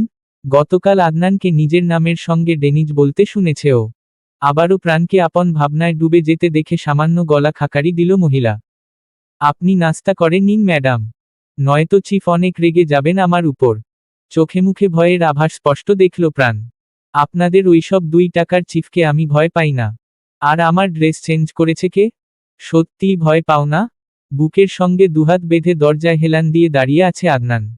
ধীর পায়ে ভিতরে প্রবেশ করে, এক নজর ট্রে হাতে থাকা মহিলার দিকে তাকালো। সেন্টার টেবিলে ট্রে রেখে মহিলা এক প্রকার ছুটে বেরিয়ে গেল। আমার ড্রেস চেঞ্জ করেছে কে আদনান? আমি। তুমি। এক ঝটকায় প্রাণকে নিজের কাছাকাছি টেনে আনল। প্রাণের পিঠ ঠেকল আদনানের শক্তপোক্ত বুকে। প্রাণের হাতটা মুচড়ে ধরেছে পিঠের সঙ্গে। এলোমেলো চুলের ভাঁজে অনেকটা ঝুঁকে ঠোঁট ছুঁয়ে দিতে থাকে। চুল ছেড়ে স্পর্শটা গড়ালো জেগে উঠা কণ্ঠার হাড় অবধি। এই শরীর আগেও আমার মাঝে বিলীন হয়েছে প্রাণ পাখি। প্রতিটা ইঞ্চিতে আমার ছাপ এঁকেছি। You want it again? হু। তাছাড়া এখন আমি আরও পরিণত এবং শক্তিশালী। Can you handle it? একদম বাজে কথা বলবে না আদনান। ছাড়ো আমায়। বাজে কথা? তুমি ভুলে গিয়েছ প্রাণপাখি? সেই রাত ঝড় বৃষ্টিতে আটকা পড়েছিলাম আমরা। আমি তোমাকে। আমরা দুজনে। কাছাকাছি তোমার লাল তিলে ডুবেছিলাম আমি, প্রাণের কানে ফিসফিসিয়ে বলে আদনান। সেদিনের পর তুমি কোথায় হারিয়ে গিয়েছিলে আদনান? অশ্রুসিক্ত নেত্রে আকুতিভরা করুণ স্বরে জিজ্ঞেস করেই ফেলল প্রাণ। আবারও শক্ত হলো আদনানের চোয়াল। এক ধাক্কায় প্রাণকে নিজের কাছে থেকে সরিয়ে দিয়ে বাঁকা হেসে বলল, Adnan Muntasir Deniz bed partner repeat করে না প্রাণ পাখি। I already had you. তুমি আমার সামনে নগ্ন হয়ে এলেও আমাকে ঘায়েল করতে পারবে না। তাছাড়া ব্যথার কারণ যখন আমি সারিয়ে তোলার ওষুধও আমাকেই হতে হবে। কি বলো? আজই শেষ। এরপর তোমার এই চেহারাটা যেন আমাকে আর দেখতে না হয়। নয়তো। নয়তো কি? আমার রিভলভারের নিশানা থেকে কেউ বেঁচে ফেরে না প্রাণ পাখি। কথাটা বলে দ্রুততার সঙ্গে প্রস্থান করল আদনান। রাতের শেষ প্রহর। গুলশানের অভিজাত মদ্যশালা। উচ্চ বিটের ডিজে মিউজিক, চকচকে হরেক রকমের লাইট, স্বল্প পোশাকে পরিধেয় তরুণীদের অশ্লীল অঙ্গভঙ্গিতে মাতোয়ারা উপস্থিত সকলে। উইডের গন্ধে শ্বাস নেয়া দায় বয়োবৃদ্ধ তরুণ যুবক যুবতী অবাধে যৌনলীলায় মেতেছে। পশু সমাজের নিত্যনৈমিত্তিক আচার আচরণ প্রতিফলিত হচ্ছে তথাকথিত সভ্য মানুষ্য প্রজাতিতে। কুরুচিপূর্ণ যৌনখেলায় তাদের পশু বলে বিভ্রম হয় অবলীলায়। কালো টি শার্ট, ডেনিম ফেব্রিক্সের প্যান্ট পরিহিত দীর্ঘদেহী এক যুবক, যার মাথাটা আবৃত কালো হুডির ক্যাপে। হাই বুটের গটগট আওয়াজ তুলে নিরিবিলি জায়গা দেখে বসল সে বার কাউন্টারের টুলে। অভিজ্ঞ বার অ্যাটেন্ডেন্ট অবনত মস্তকে এগিয়ে দেয় লাল পানীয়ের সুদৃশ্য কাচের গ্লাস। খোলামেলা পোশাকে আবেদনময়ী রূপ জাহির করতে থাকা তরুণীকে ইশারার সঙ্গ দিতে বলতেও ভুলল না অবশ্য। দৃশ্যমান সুগভীর বুকের খাজ আরও ভালো করে ফুটিয়ে তুলতেই বুঝি ঝুঁকল তরুণী। পানীয় জলের গ্লাস হাতে নিয়ে আগন্তুক যুবকের ঠোঁটের কাছে নিতে মেজাজের খেয়ে হারালো যুবক। ঠান্ডা গলায় বলল, হ্যান্ডস অফ। যুবকের স্বরের কাঠিন্য বা ক্রুদ্ধতা কোনোটাই বুঝল না তরুণী। বরং কোলে চড়ে বসতে চাইল সে, আচমকা আর্তচিৎকার করে মেঝেতে লুটিয়ে পড়ল সেই তরুণী। বাম হাতের তালুর উপর গেঁথে থাকা ছুরির ফাঁক দিয়ে গলগলিয়ে বেরিয়ে আসছে রক্তের ধারা। হুডির ক্যাপ নামাতে দেখা গেল হালকা বাদামি রঙের ঘাড় ছুঁই ছুঁই চুলের তাগড়া এক যুবক, যার চোখে খেলা করছে নিদারুণ নির্মমতা। বুট জুতো দিয়ে আরো ঠেসে চেপে ধরল ছুরিটা আদনান। তরুণীর দুপাশের চোয়াল শক্ত করে মথে দিয়ে হিসহিসিয়ে উঠে। কথা কানে যায় না? কোলে বসবি হু? মুড ভালো তাই বেঁচে গিয়েছিস। 3 সেকেন্ডে চোখের সামনে থেকে বিদায় হ, নয়তো জমের বাড়ি দেখবি। Bloody slut. গোটা দৃশ্যটা দূর হতে অবলোকন করল ইশতিয়াক রেজা, বয়স 50 সেই লোকের গায়ে সাদা ফতুয়া পাজামার সেট। গলায় কয়েক স্তরের স্বর্ণলঙ্কার। প্রতিটা আঙুলের গোড়ায় শোভা পাচ্ছে হরেক রঙের আংটি। চাটুকারিতার বিশ্রী হাসি ফুটে আছে ঠোঁট জুড়ে। পায়ে পায়ে এগিয়ে বার অ্যাটেন্ডেন্ট ছোকরা গোছের ছেলেটাকে চোখ পাকিয়ে উষ্ণ সম্বোধনে স্বাগত জানালো আদনানকে। ততক্ষণে আবারও বার তুলে এসে বসেছে আদনান। পকেট থেকে সিগারেটের প্যাকেট এবং নগ্ননারী দেহের আপত্তিকর ছবি সংবলিত লাইটার বের করে কিছুক্ষণ আঙুলের মাঝে ঘুরিয়ে নীল শিখার স্ফুলিঙ্গের সাহায্য সিগারেট ধরিয়ে সুখটানে ব্যস্ত হয় সে। চিফ ডেনিজ, কি সৌভাগ্য আমার! আপনার খাতিরযত্নের ত্রুটি নজরান্দাজ করুন চিফ। এই অধম ক্ষমা প্রার্থী। অনেক দিন পর এলেন। তেলবাজি বন্ধ কর ইশতিয়াক। জি চিফ। শান্ত দৃষ্টিতে ইশতিয়াককেই দেখে যাচ্ছিল আদনান। বলে চলে স্ক্যান করছিল। কোমরের পিছনে গুজে রাখা রিভলভারটা বের করতেই নড়ে চড়ে বসে ইশতিয়াক। প্রাণকে কিডন্যাপ করেছিল কেন ইশতিয়াক? সত্য বললে বেঁচে যাবি। ততক্ষণে রিভলভারের সেফটি লক খুলে ফেলেছে আদনান। চিফ ডেনিজ, আমি কিছু জানি না। বিদ্যুৎ গতিতে বন্দুকের নোজেল ইশতিয়াকের মুখের ভিতর ঢুকিয়ে দিয়েছে আদনান। তোর জানতে হবেও না, সুরের বাচ্চা। কুইকুই আওয়াজে কাকুতিমিনতি করে কিছু একটা বলতে চায় ইশতিয়াক। মুখ থেকে নোজেল বের করে নিয়ে হুঙ্কার দিয়ে উঠে আদনান। শুরু কর। এডি গ্রুপ আপনার যশোরের স্কুলে খোঁজ লাগায়, ম্যাডামরে বের করছে। যেই 2 জন ম্যাডামের সঙ্গে থাকে সবসময় ওদেরকেও মেরে ফেলেছে। ওরা বহুত প্ল্যানিং কইরা মাঠে নামছে। অন্বেষা ম্যাডামের খোঁজ মিলাতে না পেরে আমি আপনাকে জানাইছিলাম। আমার দোষ নাই। এবারের মতো মাফ দেন চিফ। গভীর চিন্তায় মগ্ন আদনান বসে আছে ঠায়। প্রাণের সুরক্ষার কথা ভেবেই নিঃসঙ্গ জীবন পার করছে 6টা বছর যাবৎ, অথচ দিনশেষে ঠিকই ওর কারণেই ক্ষতির সম্মুখীন হতে হয়েছে প্রাণকে। আচমকা কেউ একজন রিভলভার ঠেকিয়ে ধরে আদনানের মাথায়। Adnan Muntasir, welcome back. উচ্চ শব্দতরঙ্গ বিশিষ্ট ডিজে মিউজিক একটু ম্লান হলো বুঝি। রিভলভার তাক করা আগন্তুকের কণ্ঠস্বরে বাঁকা হাসল আদনান। বিদ্যুৎ গতিতে পিছনে ফিরে নিজেও আগন্তুকের কপালে ঠেকিয়েছে আগ্নেয়াস্ত্র। পয়েন্ট ব্ল্যাক রেঞ্জ, মৃত্যু অবধারিত। থমথমে গলায় বলল Adnan. Yes chief Deniz. Point blank range. আরও সেধিয়ে ধরল রিভলভারটা আদনানের মাথায় আগন্তুক। শিকারীর জলজলে দৃষ্টি নিক্ষেপ করে রেখেছে একে অপরের উপরে। ক্ষিপ্রতায় সামান্যতম ত্রুটিতে গর্জে উঠতে প্রস্তুত দুজনের আগ্নেয়াস্ত্র। মদ্যশালায় সজ্ঞানে থাকা প্রত্যেকেই গভীর কৌতূহলে এক প্রকার গিলে খাচ্ছে যেন দুজনের মুখভঙ্গি। ভুলে কোনো শুটিং সেটে এসে গিয়েছে কি না তা নিয়েও সন্দিহান। কাচুমাচু মুখে দাঁড়িয়ে আছে ইশতিয়াক। যাক, আজকের মতো হয়তো বেঁচে গিয়েছে সে। আচমকাই হো হো করে হেসে ফেলল আগন্তুক। পোলেরে বন্দুক তাক করছস? এ কেমন বাপ তুই, আদনাইন না? হাস্যোজ্জ্বল চেহারায় চেঁচিয়ে উঠল সে। ততক্ষণে রিভলভারটা হোলস্টারে রেখে কোমরে গুজে ফেলেছে আদনান। উষ্ণ আলিঙ্গনে কোলাকুলি করে দুজন। সাব্বির, শুনলাম প্রাইন্না কিডন্যাপ হইছিল। কোন হালার কইলজায় এত পানি জমা হইছে আমার আম্মারে রে ধরছে? বাইচা আছে সেগুলান? নাইলে আমারে ক বাপ। খালি নাম গুলান ক। মায়ের প্রতিশোধ আমি লইতাম। লম্বা শ্বাস টেনে নিজেকে সংযত করল আদনান। এতগুলো বছর কেটে গিয়েছে, অথচ বিন্দুমাত্র পরিবর্তন আসেনি সাব্বিরের মাঝে। খুন করার সময়ও নিজের ছ্যাবলামো জারি রাখে। Be serious Sabbir. বিরক্ত হয় আদনান। আইচ্ছা সিরিয়াস হয়ে গেলাম। কি তেজ মাইরি চিতা বাঘের মতো ক্ষিপ্র গতি তোর। আন্ডারওয়ার এমনি এমনি মুতে দেয় না চিফ ডেনিজের নাম শুনলে। ঠোঁট গোল করে চুমু দেওয়ার অদ্ভুত অঙ্গভঙ্গি করে বলে সাব্বির। আন্ডারওয়ার্ল্ড দাঁতে দাঁত পিষে বলে আদনান। আর বাপ বলা বন্ধ করবি কবে? ধপাস করে আদনানের পাশের টুলে বসে পড়ে সাব্বির। কাঁধ চাপড়ে বলে, আশ্চর্য, তুই ইংরেজ আমার বাপ এবং প্রাইন্না আমার মা। ভুইলা গেছস? কতদিন হইয়া গেল মা রে দেখি না। কাইল জামুই জামু। করুণ স্বরে বলে সাব্বির। সাব্বিরের কীর্তিকলাপ দেখতে থাকা দর্শকের দিকে একবার শান্ত দৃষ্টিতে তাকায় আদনান। হুড়োহুড়ি করে সটকে পড়ে সকলে। টানটান উত্তেজনাপূর্ণ সিনেমার দৃশ্যপট এভাবে বদলে যাবে কেউ হয়তো আশা করেনি। কোথায় 2-4টে লাশ অপরতে দেখে আজীবনের গল্পের খোরাক জোগানোর প্রত্যাশায় ছিল, সেখানে গলা জোড়াজোড়ি করছে দুজনে ছ্যাহ ছ্যাহ। টেকনাফের এসপির কি খবর? হাড্ডি খুইজা পাইছে কয়দিন আগে নালায়। শালার মাইয়াডা হেব্বি জোশ আছিল বাপ। পুরাই মাখন। কয়েকবার খাইছি তাও মন ভরে না। খাইবি? ব্যবস্থা করুম? সরল গলায় বলে সাব্বির। সাব্বাস আমার বাঘের বাচ্চা, সন্তুষ্ট ভঙ্গিতে সাব্বিরের কাঁধ চাপড়ে দিয়ে বলে আদনান। তবে ওসব মাখনে আমার পোষাবে না। প্রশংসায় গলে গিয়ে বিশ্রীভাবে হাসল সাব্বির। লিসেন, প্রাণের সঙ্গে দেখা করতে গেলে নিজের পরিচয় গোপন করে যাবি।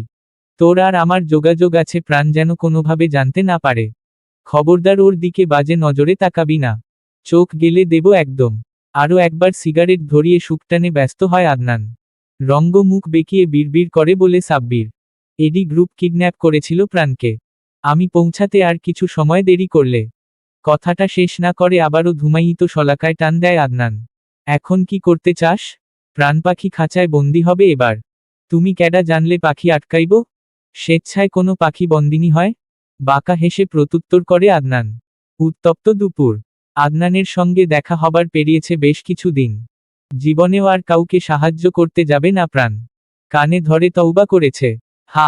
নিজেকে ঘরবন্দি করেও রেখেছে কিছুদিন। তবে শেষমেশ বেরুল। নয়তো টিউশনিগুলো হাত ছাড়া হয়ে যেত। আজবাহার সাহেব ওর ভরণপোষণের দায়িত্ব থেকে অব্যাহত হয়েছেন বেশ কিছু বছর। ফিরোজা বেগমের কটুকথা থেকে বাঁচতে টিউশনি শুরু করেছে প্রাণ। বিয়ের জন্য চাপাচাপি করেছে অসংখ্যবার। মনের কোঠায় আদনানের বসবাস সেই কিশোরী বয়স থেকে। অন্য কাউকে কিভাবে সেই জায়গা দেবে? ফুটপাত ধরে হেঁটে আসছিল প্রাণ। ঘড়ির কাঁটার ন্যায় টিকটিক করে আদনানের নামটাই আন্দোলিত হচ্ছে বারংবার, যতবারই মনে হচ্ছে প্রাণের হাত নিষ্পিস করছে। শয়তানটা কতগুলো বাজে কথা শুনিয়েছে ওকে। নিজের নাম এমনভাবে জাহির করছে যেন ডোনাল্ড ট্রাম্পের ভাতিজা। ওর নাম বললেই সামনের জনের হাঁটু কাঁপা শুরু হবে। আরেকবার সামনে পেলে থেতলে নাকের নকশা বদলে দেবে বলে বদ্ধপরিকর প্রাণ। দাঁতে দাঁত পিষে আদনানের গুষ্টি উদ্ধার করতে থাকা প্রাণ হয়তো ওকে অনুসরণ করে চলা কালো রঙের গাড়িটার দিকে খেয়াল করেনি। হুট করে গাড়ির প্যাসেঞ্জার সিটের দরজা খুলে দেয় কেউ একজন। আপন মনে হাঁটতে থাকা প্রাণ আচম্বিতে বাধাপ্রাপ্ত হয়ে উল্টে পড়ার জোগাড় হলো। দড়াম করে আঘাত পেল কপালে। এমনিতেই মেজাজ গরম ছিল, প্রাণের ব্যথার কারণে মেজাজের পারদ তুঙ্গে গিয়ে ঠেকল। ভয়ঙ্কর ঝগড়ার প্রস্তুতি নিয়ে মুখ খোলার আগে দেখল সাদাটি শার্ট নীল জিন্স পরিহিত আদনানকে। প্রাণকে দেখে চোখ থেকে রোদ চশমা খুলে নিতে নিতে চমৎকার করে হাসল। হ্যালো প্রাণ পাখি, তুমি? আমিই তো। এটা কোন ধরনের অভদ্রতা? তোমার সঙ্গে আমার অভদ্রতারই তো সম্পর্ক প্রাণ পাখি। ভুলে যাচ্ছ কেন? ঠোঁটে ঠোঁট চেপে তেতে উঠা মেজাজের রাশ টানল প্রাণ। কথার প্রত্যুত্তর না করে আবারও হাঁটা শুরু করে ও। এসব ডায়লগবাজি শোনার সময় নেই ওর। ভুজুংভাজুং কথাবার্তা কিছুক্ষণ চালিয়ে শেষে বলবে, আদনান মুনতাসির ডেনিজ বেডপার্টনার রিপিট করে না। ব্যাটা ইঁদুর। না পেলে রিপিট করবি কিভাবে? উত্তপ্ত মার্তণ্ড খানিকটা সহনশীল পর্যায়ে এসেছে, তবে তেজ তখনও বলিয়ান। অন্তরিক্ষের ঈশান কোণে ক্রমশ ঘনীভূত হতে থাকা একখণ্ড ধূসর মেঘের আনাগোনা আসন্ন ঝড় ঝঞ্ঝার ইঙ্গিত বলে সহজেই অনুমেয়। মৃদুমন্দ বাতাসে শুকনো পাতারা মর্রর ধ্বনিতে উড়াউড়িতে ব্যস্ত। পক্ষীগুলো আসন্ন ঝড়ের কবল থেকে নিজেকে বাঁচিয়ে রাখতে তৎপর। খুঁজে চলেছে নিরাপদ আশ্রয়। সাদাসিধা থ্রিপিস পরিহিত এক তরুণী দ্রুততার সহিত পা চালিয়ে হেঁটে যাচ্ছে ফুটপাত ধরে। হাওয়ায় উড়তে থাকা তরুণীর কটিদেশ অবধি ছড়ানো কেশে ঐন্দ্রজালিক মায়ামো করে তুলেছে তরুণীরা মুখবিবর। ব্যস্ত নজরে খোঁজ জারি রেখেছে গরিবের উড়োজাহাজের। অন্যান্য সময় রাস্তার ধারে সারি বেঁধে গামছা লুঙ্গি সমেত পাইলট মামাদের দেখা গেলেও এখন কোন চুলোয় তারা? সুশ্রী মুখবিবরে ত্যক্ত বিরক্ততার ছাপ স্পষ্ট। তরুণীর পিছু অনুসরণ করে চলেছে লম্বা গড়নের এক যুবক। রোদে পোড়া সবল চেহারার তাগড়া যুবক পকেটে দুহাত গুজে অনুসরণ করে চলেছে অবলীলায় ঘাড় ছেড়েও নেমে আসা হালকা বাদামি চুল হাওয়ায় ভাসছে ক্রমাগত। কালো ডায়ালের বাদামি চামড়ার ঘড়িটায় আরও পৌরুষদীপ্ত সে। বয়স ঠিকঠাক ঠাউর করা যাচ্ছে না যুবকের। তবে নিঃসন্দেহে ভিড়ের মাঝে নজরকাড়া চেহারা সেই যুবকের। ফুটপাতের আশেপাশে থাকা প্রত্যেকেরই নজর আটকেছে তার সুদর্শন মুখবিবরে। গুনগুনিয়ে আওড়ে চলেছে কিছু গানের লাইন গজখানিকের দূরত্বে থাকা তরুণীর উদ্দেশ্যে। ও প্রাণ পাখি, ও প্রাণ পাখি, শুধু একটাবার ফিরে তাকা। গেলি চোখ ছুঁয়ে বড় কাছ দিয়ে। আর বুকটা করে গেলি ফাঁকা। ঝট করে পিছু ফিরে আদনানের মুখোমুখি দাঁড়ায় প্রাণ। কুঁচকে থাকা কপালের ভাঁজ আরও গাঢ় করে অগ্নিদৃষ্টি নিক্ষেপ করে এক সময়ের প্রেমিক পুরুষের দিকে। ঝাঁঝালো স্বরে আঙুল উঁচিয়ে শাসানোর ভঙ্গিতে বলে, আমার পিছু নিয়েছ কেন আদনান? এত অভদ্র কেন তুমি? তোমার সঙ্গে তো আমার একদম ডায়লগবাজি করবে না। সেদিন আমাকে কত কিছু বললে, আজ পিছু নিয়েছ কেন? কি চাই তোমার? কি চাই আমি? সত্যিই জানতে চাও প্রাণপাখি? তড়িৎ গতিতে লম্বা কদম ফেলে গজখানিকের দূরত্ব মিটিয়ে নেয় আদনান। তখনই ঝেঁপে বৃষ্টি নামল। ফোঁটায় ফোঁটায় অন্তরিক্ষ হতে নেমে আসা বাড়িতে সিক্ত হয় দুজনে। বৃষ্টিসিক্ত স্বীয় প্রণয়িনীকে অবলোকন করে বুক পাজরে ঝড় উঠে আদনানের। আকুতিভরা কণ্ঠে বলে, লেটস গেট ব্যাক টুগেদার প্রাণ। মানে? হোঁচকায় প্রাণ। চলো বিয়ে করি। আদনানের মুখ নিঃসৃত প্রতিটা শব্দে হতবিহ্বল হয়ে যায় প্রাণ। দীর্ঘ 6 বছর বিচ্ছেদের যন্ত্রণায় ছটফট করেছে ও। কত রাত কেঁদে পার করেছে শুধু প্রাণ জানে। উচ্চ মাধ্যমিক পরীক্ষার কিছুদিন পর আচমকা গায়েব হয়ে গিয়েছিল আদনান। কত খুঁজেছে ওকে প্রাণ, যেই দোতলা বাড়িতে আদনান থাকতো সেখানেও কোনো হদিশ মেলেনি। স্কুলে দেয়া ঠিকানাও ভুল। তখন উপলব্ধি করতে পেরেছিল প্রাণ আদনান সম্পর্কিত কোনো তথ্যই ওর জানা নেই, সেই পরিচয় না জানা কিশোরের প্রেমে পড়েছিল প্রাণ। ভয়ঙ্কর প্রেম এমনই এক ঝুম বৃষ্টিতে স্কুলের গেটে দেখা হওয়া অল্পস্বল্প খুনসুটি বন্ধুত্ব থেকে প্রেমে পড়া সব কিছু স্মৃতির পাতায় অমলিন এখনো। এত বছর পর আদনান ফিরে এলেও ওদের দেখা হওয়াটা সুখকর ছিল না। বারবার ওর এটাই মনে হয়েছে প্রাণের আদনান ইচ্ছে করে হারিয়ে গিয়েছিল। প্রাণের কথা একবারও মনে করেনি সে। প্রাণ ওকে ঠিক কতটা ভালোবাসতো আর কেউ না জানলেও আদনান তো জানত। আবার ভালোবাসা দিয়ে হারিয়ে গেলে প্রাণ সেই ধাক্কা সইতে পারবে না। তাছাড়া আদনান সাধারণ কেউ নয়। এজন্যই হয়তো যশোরের রজপাড়াগায় আত্মগোপন করেছিল। খুব করেছে কয়েকজনকে নিমিষেই। অর্থাৎ এ কাজে সে অভ্যস্ত। হয়তো কোনো মাফিয়া অথবা মাস্তান গোছের কেউ আদনান। প্রাণকে এক ধ্যানে ওর দিকে চেয়ে থাকতে দেখে তুড়ি বাজালো আদনান। আমি তোমাকে কখনোই বিয়ে করব না আদনান। একদম আমার পিছু নিবে না, তাছাড়া আমার বিয়ে ঠিক হয়ে গিয়েছে। তুমি কি ভেবেছ আমি তোমার অপেক্ষায় আছি? বিদ্রুপাত্মক স্বরে বলে প্রাণ। প্রাণ পাখি। মুহূর্তে কোমরে গোজা রিভলভার বের করে Adnan. Look at this. The বেরেটটা 9.2 FS 9mm calibre. Target miss করে না সহজে। আমার সব সময়ের সঙ্গী। আমি ছাড়া অন্য কাউকে বিয়ের কথা ভুলে যাও। এত অধঃপতন তোমার? চেঁচিয়ে বলে উঠে প্রাণ। কালো চকচকে আগ্নেয়াস্ত্র দেখে আতনা উড়ে যাওয়ার জোগাড় প্রাণের। ততক্ষণে বেড়েছে বাতাসের তোর। 2 কদম পিছিয়ে যেতে চায় প্রাণ। ঝট করে প্রাণকে টেনে নিজের সঙ্গে লেপ্টে নেয় আদনান। রিভলভারের নোজেল চেপে ধরে কণ্ঠার হাড়ে। বিয়ে তুমি আমাকে করবে প্রাণ? আর যদি না করি? তবে বিয়ের আগে বাসর হবে। ইটস আপ টু ইউ প্রাণ। বিয়ের আগে বাসর চাও নাকি পরে? আমি সবেতেই রাজি। দাঁতে দাঁত চেপে কথাটা বলে প্রাণকে ছেড়ে দেয় আদনান। অন্ধকারাচ্ছন্ন হিম শীতল এক কমরা। মাঝারি সাইজের কামরাটার একমাত্র আলোর উৎস এক কর্নারে জ্বলতে থাকা টিমটিম হলদেটে বাতি, ইংরেজিতে যাকে বলে ওয়ারমোটন। বিশাল বেসওয়ালা ইংরেজি গানে মুখরিত গোটা কামরা। শা শব্দে চলতে থাকা এয়ার কন্ডিশনের কল্যাণে গোটা কামরায় বাতাবরণ হিম শীতল। সিলিংয়ের সঙ্গে ঝুলতে থাকা মুষ্টাঘাত ব্যাগে ক্রমাগত নিজের শক্তি জাহির করে চলেছে আদনান। মুক্তদানার মতো ঝরতে থাকা ঘামে পেশিবহুল পুরুষালী শরীরের শৌর্য ঠিকরে বেরোচ্ছে। পরনের টি-শার্ট এবং ট্রাউজার যা ঘামে জবজবে হয়ে গিয়েছে ইতোমধ্যে। নিজের সমস্ত রাগ উগরে দিতে তৎপর সে সময়ের সঙ্গে পাল্লা দিয়ে বাড়ছে তার আঘাতের পরিমাণ। মনের গোপনে চলা অন্তর্দ্বন্দ্ব, কুঁচকে থাকা কপাল এবং শক্ত চোয়ালের পেশি হতে সহজেই অনুমেয়। কামরার এক পাশে থাকা বাদামি রঙের বিন ব্যাগে পা ছাড়িয়ে বসে আদনানের দিকে নিজের ঈগল দৃষ্টি তাক করে রেখেছে সাব্বির। হাতে একটা বর্ষর সবুজ প্রিঙ্গেলস চিপসের কৌটা। মুখ ভর্তি চিপস মোচমোচ শব্দে সাবার করে চলেছে ও। চিপস খেয়ে আবার বিশ্রীভাবে নিজের আঙুল চেটে খাচ্ছে। থামো বাপ আমার, আর কত কিলাইবি? আম্মারে চিনোস না তুই? বন্দুক দেইখা ভয় পাইব তোরে? ভাগ্য ভালো জুতো পেটা খাও নাই আব্বা। তোর আম্মার পায়ে ধরা লাগবে নাকি এখন? ধরা লাগলে ধরবা বাপ। কপাল কুচকে সাব্বিরের দিকে তাকায় আদনান। আমারে লুক দিয়া লাভ নাই বাপ। বিয়া করলে সবই ধরবা। তাইলে পা আর এমন কি জিনিস? কাঁধেও উঠানো লাগে কামের। মাঝপথেই সাব্বিরকে থামিয়ে দেয় আদনান। চুপ। আইচ্ছা আব্বা আমি চুপ। খ্যাক খ্যাক করে হাসতে থাকে সাব্বির। তবে পাখিরে নিজের করতে হলে একটু ফাঁদে আটকাও আব্বা। ফাঁদ কি আমারে কয়ে দিতে হইব এখন? জাস্ট ওয়েট এন্ড সি প্রাণ পাখি। বিড়বিড় করে বলতে থাকে আদনান, সেই সঙ্গে ঠোঁটের কোণে ফুটে উঠে কুটিল হাসি। মাগরিবের আজানের ধ্বনি ভেসে আসছে চারিদিক হতে। কয়েকজোড়া ফিংয়ের হাপিত্যেসে সরব জায়গাটা। প্রাণ দ্রুত পা চালালো। না, হেই টিউশনি ছেড়ে দিতে হবে ওর। প্রায়শ দেরি হয়ে যায়। মোহাম্মদপুরের এক ঘিঞ্জি এলাকায় ওদের বাসা। কয়েকটা অন্ধকার গলি পেরিয়ে তবেই দেখা পাওয়া যায় ওদের বাসাটার। রাস্তায় বখাটে ছেলেদের আনাগোনা লেগেই থাকে এ সময়।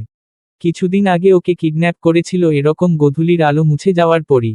ওর আগেই সতর্ক হওয়া উচিত ছিল। নিজেকে অনবরত ঝাড়ি দিয়ে দ্রুত কদম ফেলে হেঁটে চলেছে প্রাণ। কিছুদূর এগোতেই দেখল একটা ছেলেকে কয়েকজন ঘিরে এলোপাতাড়ি আঘাত করে চলেছে। ছেলেটার হৃদয়বিদারক আর্তচিৎকারে প্রাণের বুকটা মোচড় দিয়ে উঠে। আহারে, এতজন মিলে মারলে তো মরে যাবে। ছেলেটা প্রথমে একবার ভাবল যাবে সাহায্য করার জন্য, পরক্ষণেই মনোভাব পাল্টালো। ও তো আর মারামারি করতে পারবে না। কিছুদিন আগেও ফেঁসে গিয়েছিল সেই মহিলাকে সাহায্য করতে গিয়ে। তার চেয়ে ছেলেগুলোর ওকে দেখার আগে মানে কেটে পড়া যাক ভেবেই আরো দ্রুত পা চালানো প্রাণ। তীক্ষ্ণ আর্তচিৎকার করে মার খাওয়া ছেলেটা লুটিয়ে পড়ল পিছালা রাস্তার উপর। অকথ্য গালাগালি সেই সঙ্গে এলোপাতাড়ি লাথি দিয়ে চলেছে। বাঁচার আকুলতা নিয়ে লুটিয়ে পড়া ছেলেটার আর্তনাদ কিছুটা চেনা মনে হলো প্রাণের।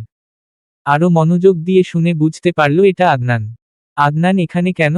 ধুর, এখন কাহিনী বিচার বিশ্লেষণ শুরু করলে হবে না। আপনারা কারা? প্লিজ ছেড়ে দিন ওকে। প্রাণ করুণ স্বরে বলে আদনান। ওখানে থাকা একটানা ছেলে প্রাণের দিকে লোভাতুর দৃষ্টিতে এগিয়ে যেতে নিলে গর্জন করে উঠে আদনান। সুরের বাচ্চা, ওর দিকে হাত বাড়ালে জান নিয়ে ঘরে ফিরতে পারবি না।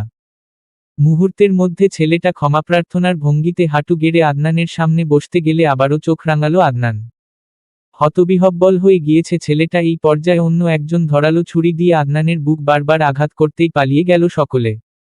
গোলগোল করে বুকের বাম পাশ থেকে বেরিয়ে আসতে থাকে রক্তের ধারা। Pran, I love you Pran, I love you to the infinity. আজ যদি আমি মারা যাই তবে মনে রেখো আজীবন আমি তোমাকে ভালোবেসে এসেছি। তোমার কিছু হবে না আদনান। চলো, হসপিটালে নিয়ে যাচ্ছি আমি তোমাকে। জীবনের শেষ মুহূর্তে তুমি আমার পাশে আছো প্রাণ। আমার আর কিছু চাই না। বলেই আরও একটু নেতিয়ে পড়ল আদনান। ভালোভাবে ক্ষতস্থানটা দেখতে থাকে প্রাণ। এতটুকু কেটে গেলে কেউ মরে যায় না আদনান। তুমি অভিনয় বড্ড কাঁচা, বিরক্ত স্বরে বলে প্রাণ। নিষ্ঠুর পাষাণ মহিলা, আমি মরে যাচ্ছি আর তোমার কাছে নাটক মনে হচ্ছে? গাড়ি কোথায় তোমার? একদম নাটক করবে না। অন ইউর লেফট, মিনমিনে গলায় বলে আদনান। গাড়িতে বসে প্রাণের ব্যাগে থাকা ছোট্ট বক্স থেকে প্রাথমিক চিকিৎসার সরঞ্জামাদি বের করে ড্রেসিং করে দিল ক্ষতস্থানটা। এক ধ্যানে প্রাণের দিকে চেয়ে আছে আদনান। মিটিমিটি হেসে চলেছে কিছু একটা ভেবে। তুমি না মাফিয়া? ছিচকে চোরদের সঙ্গে পারলে না? নাকি এরা তোমারই চেলাপেলা? আমি বিজনেসম্যান, আমি বিজনেসম্যান। বিড়বিড়িয়ে আদনানকে ভেঙালো প্রাণ। তবে আমার বিজনেসে ঝামেলা করলে তাকে দুনিয়া থেকে সরিয়ে দিই। কথাটা বলে দাঁত বের করে হাসল আদনান, যেন বিরাট কোনো পুণ্যের কাজ করেও। লম্বা একটা শ্বাস টেনে নিজের মনে চলতে থাকা কথা সাজালো প্রাণ। 6 বছর অনেক দীর্ঘ সময় আদনান। আমার বিষয়ে সবকিছু জানার পরও ছেড়ে গিয়েছিলে আমায়। হুট করে ফিরে এসে তোমার ভালোবাসা উথলে উঠছে। এবং তুমি চাও আমি আবারও তোমাকে বিশ্বাস করি? এই চিন্তাভাবনা নিজের মস্তিষ্কেও আনবে না। আমার একা থাকার অভ্যোস হয়ে গিয়েছে। নিজেকে সামলে নিয়েছি আমি। আমার ছোট্ট ভুবনে তোমার অস্তিত্ব নেই, আর হবেও না কখনো। কথাটা বলে আদনানকে কোনরূপ প্রত্যুত্তরের সুযোগ না দিলে গাড়ি থেকে বেরিয়ে যায় প্রাণ। এতক্ষণ অনেক কষ্টে নিজেকে সংযত রাখলেও দুচোখ থেকে অঝরে জল গড়াতে থাকে ওর। পরন্ত বিকেল। সূর্যিমামা সেদিনের মতো অপর গোলার্ধে তার দুটি ছড়ানোর নিমিত্তে বিদায়ী সুর তুলেছে। কুলকুল ছন্দে বহমান স্রোতস্বিনী সজ্জিত অপার্থিব নৈসর্গিক সৌন্দর্যে শীতে শুকিয়ে যাওয়া কিছু অংশে চর পড়েছে। সেখানে হাঁটি হাঁটি পা পা করে চলেছে লাল কাঁকড়ার দল। পানকৌড়ি সাদা বোকসহ হরেক রকমের নদীতে চড়া পক্ষীকুলের দিনের শেষভাগের খাবার সংগ্রহের সংগ্রাম তখনও চলমান। মৃদুমন্দ বাতাসে আকাশী রঙের থ্রিপিস পরিহিত কিশোরী প্রাণ নদীতে জন্মানো চরে হেঁটে চলেছে। এক হাত ধরা স্যান্ডেলের ফিতা, আরেক হাতে জড়িয়ে রেখেছে ঠিক তার পাশে হেঁটে চলা তরুণের বাহু। কিশোর বয়সের খোলস ছেড়ে তরুণ বয়সে পদার্পণকারী আদনানের গায়েও আকাশী রঙের টি-শার্ট, সাদা ডেনিম প্যান্ট যার নিচের কিছু অংশ ভাঁজ করে হাঁটু অবধি গোটানো। ঘাড় ছোঁয়া বাদামি চুলগুলো হাওয়ায় উড়ছে তিরতির করে। দূর হতে দুজনকে শিল্পীর ক্যানভাসে আঁকা উপন্যাসের চরিত্র বলে ভ্রম হয় সহজেই। উচ্চমাধ্যমিক পরীক্ষার জন্য বেশ কিছুদিন একে অপরের সঙ্গে সময় কাটাতে পারেনি তারা, তাই তো আয়োজন করে ঘুরতে এসেছে দুজন। বাঁশির সুরের মতো প্রাণের খিলখিল করা হাসিতে তার বুক পাজরে ধাক্কা লাগে বারংবার আদনানের। মনোযোগ দিয়ে শুনতে থাকে প্রাণাধিকপ্রিয় প্রণয়িনীর বক্ষপিঞ্জরে ঝড় তোলা মণিমুগ্ধকর সেই হাসি। দেখো আদনান কত কাকড়া ছোটাছুটি করছে। You want it? এনে দেব? কাকড়া নিয়ে আমি কি করব? ভেজে খাবো? ইয়াক! ক্রেবস খাওয়া যায়। ইস্তাম্বুলে আমি অনেক খেয়েছি। এটা কোথায়? আমেরিকাতে? প্রাণের প্রশ্নে কিছুটা থমকে গেল আদনান। এরপর হালকা হেসে বলল, ইস্তাম্বুল ইজ ইন টার্কি। ভ্যাকেশনে গিয়েছিলাম একবার মমো ড্যাডের সঙ্গে। তোমাকেও নিয়ে যাব। ডান হাতের কর্পুটে অধরের উষ্ণ পরশেকে বলে আদনান। 3 বছরে আদনানের অসংখ্য পরশ অনুভব করেছে প্রাণ, তবু কিশোরী মুখবিবর লাজে রাঙা হল। নদীর পাড়ে পাশাপাশি বসে অনর্গল কথার তুবড়ি ছোটালো প্রাণ। এক রাস মুগ্ধতা নিয়ে চিত্ত চেতনা খুইয়ে প্রাণের দিকেই দৃষ্টি নিবন্ধ আদনানের। কারণ বরাবরই স্বল্পভাষী সে, কথার ফাঁকে অবশ্য আদনানের চুল ঠিকঠাক করে দিতে ভুলছে না প্রাণ। কত শত কথা যে জমা হয় প্রাণের, তবে প্রকৃতির বুঝি এত প্রেম সইল না। কোনরূপ আগাম তর্কসংকেত জানানোর প্রয়োজন ছাড়াই ঝেপে বাড়ি প্রবাহে মত্ত হল, সেই সঙ্গে ঝড়ের তাণ্ডবলীলা অব্যাহত রইল। প্রাণের হাতটা চেপে ছোটা শুরু করল আদনান। চর পড়া অংশে বালি ঝড়ে এক হাত দূরের কিছু ঠাউর করা দায় সব বাধা বিপত্তি ছাপিয়ে প্রেমিক যুগল যতক্ষণে আদনানের জরাজীর্ণ দোতলা বাড়ির সামনে এলো, ততক্ষণে মুষলধারে বৃষ্টি নেমেছে। 3 বছরে বাড়িটার আরও বেহাল দশা। দুজনেই কাকভেজা হয়ে গিয়েছে। অবশ্য নদীর পার আদনানের বাড়ি থেকে অল্প সময়ের দূরত্বের। বাইরে জীর্ণ দর্শন হলেও 3 বছরে আদনানের বাড়ির ভেতরের অবস্থা আরও অত্যাধুনিক হয়েছে। শীতের বৃষ্টির শীতল জলে কেঁপে উঠে প্রাণ। দাঁত কপাটি বাড়ি লাগছে বারবার।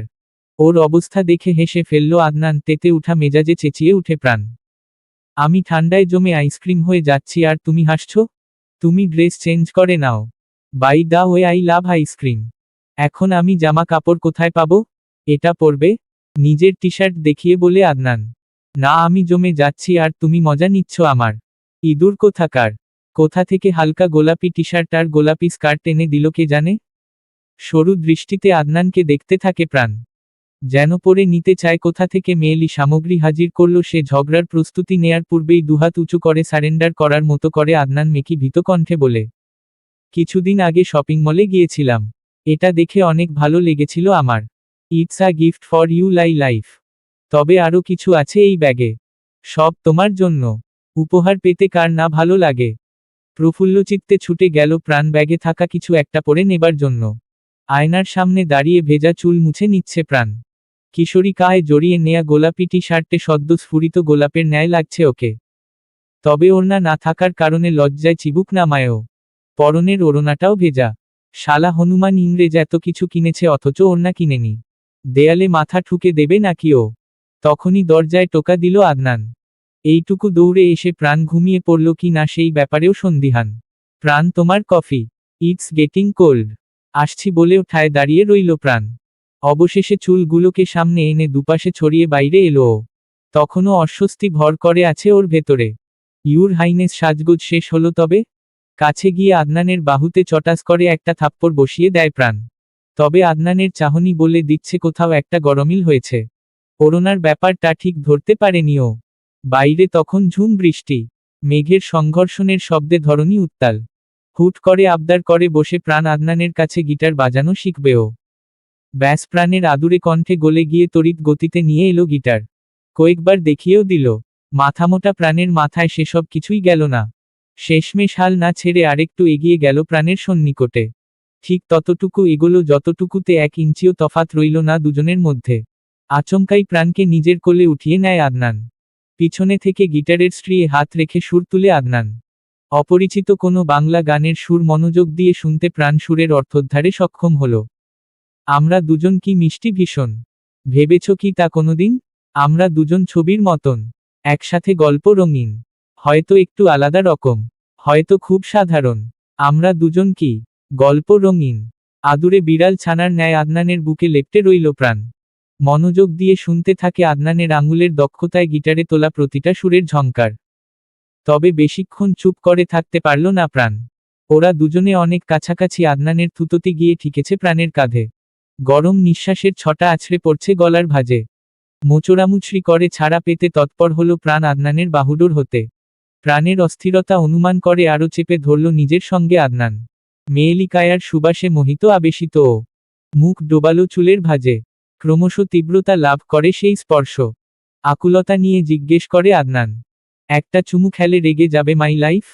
অতীতের আবেগঘন মুহূর্তের স্মৃতিচারণ করে দুচোখে অশ্রু বিসর্জন করতে থাকে প্রাণ। 6টা বছর পেরিয়েছে, তারপরও নিজের প্রতিটা লোমকূপে আদনানের ছোঁয়ার শিহরণ অনুভব করতে পারে প্রাণ। সেই আদনান মুনতাসির, যার সঙ্গে প্রাণের সাক্ষাৎ হয়েছিল স্কুলের গেটে এক ঝুম বর্ষার সকালে। আজ অতীত আবারও এসে দাঁড়িয়েছে প্রাণের সামনে। নিজের করে পেতে চায় ওকে।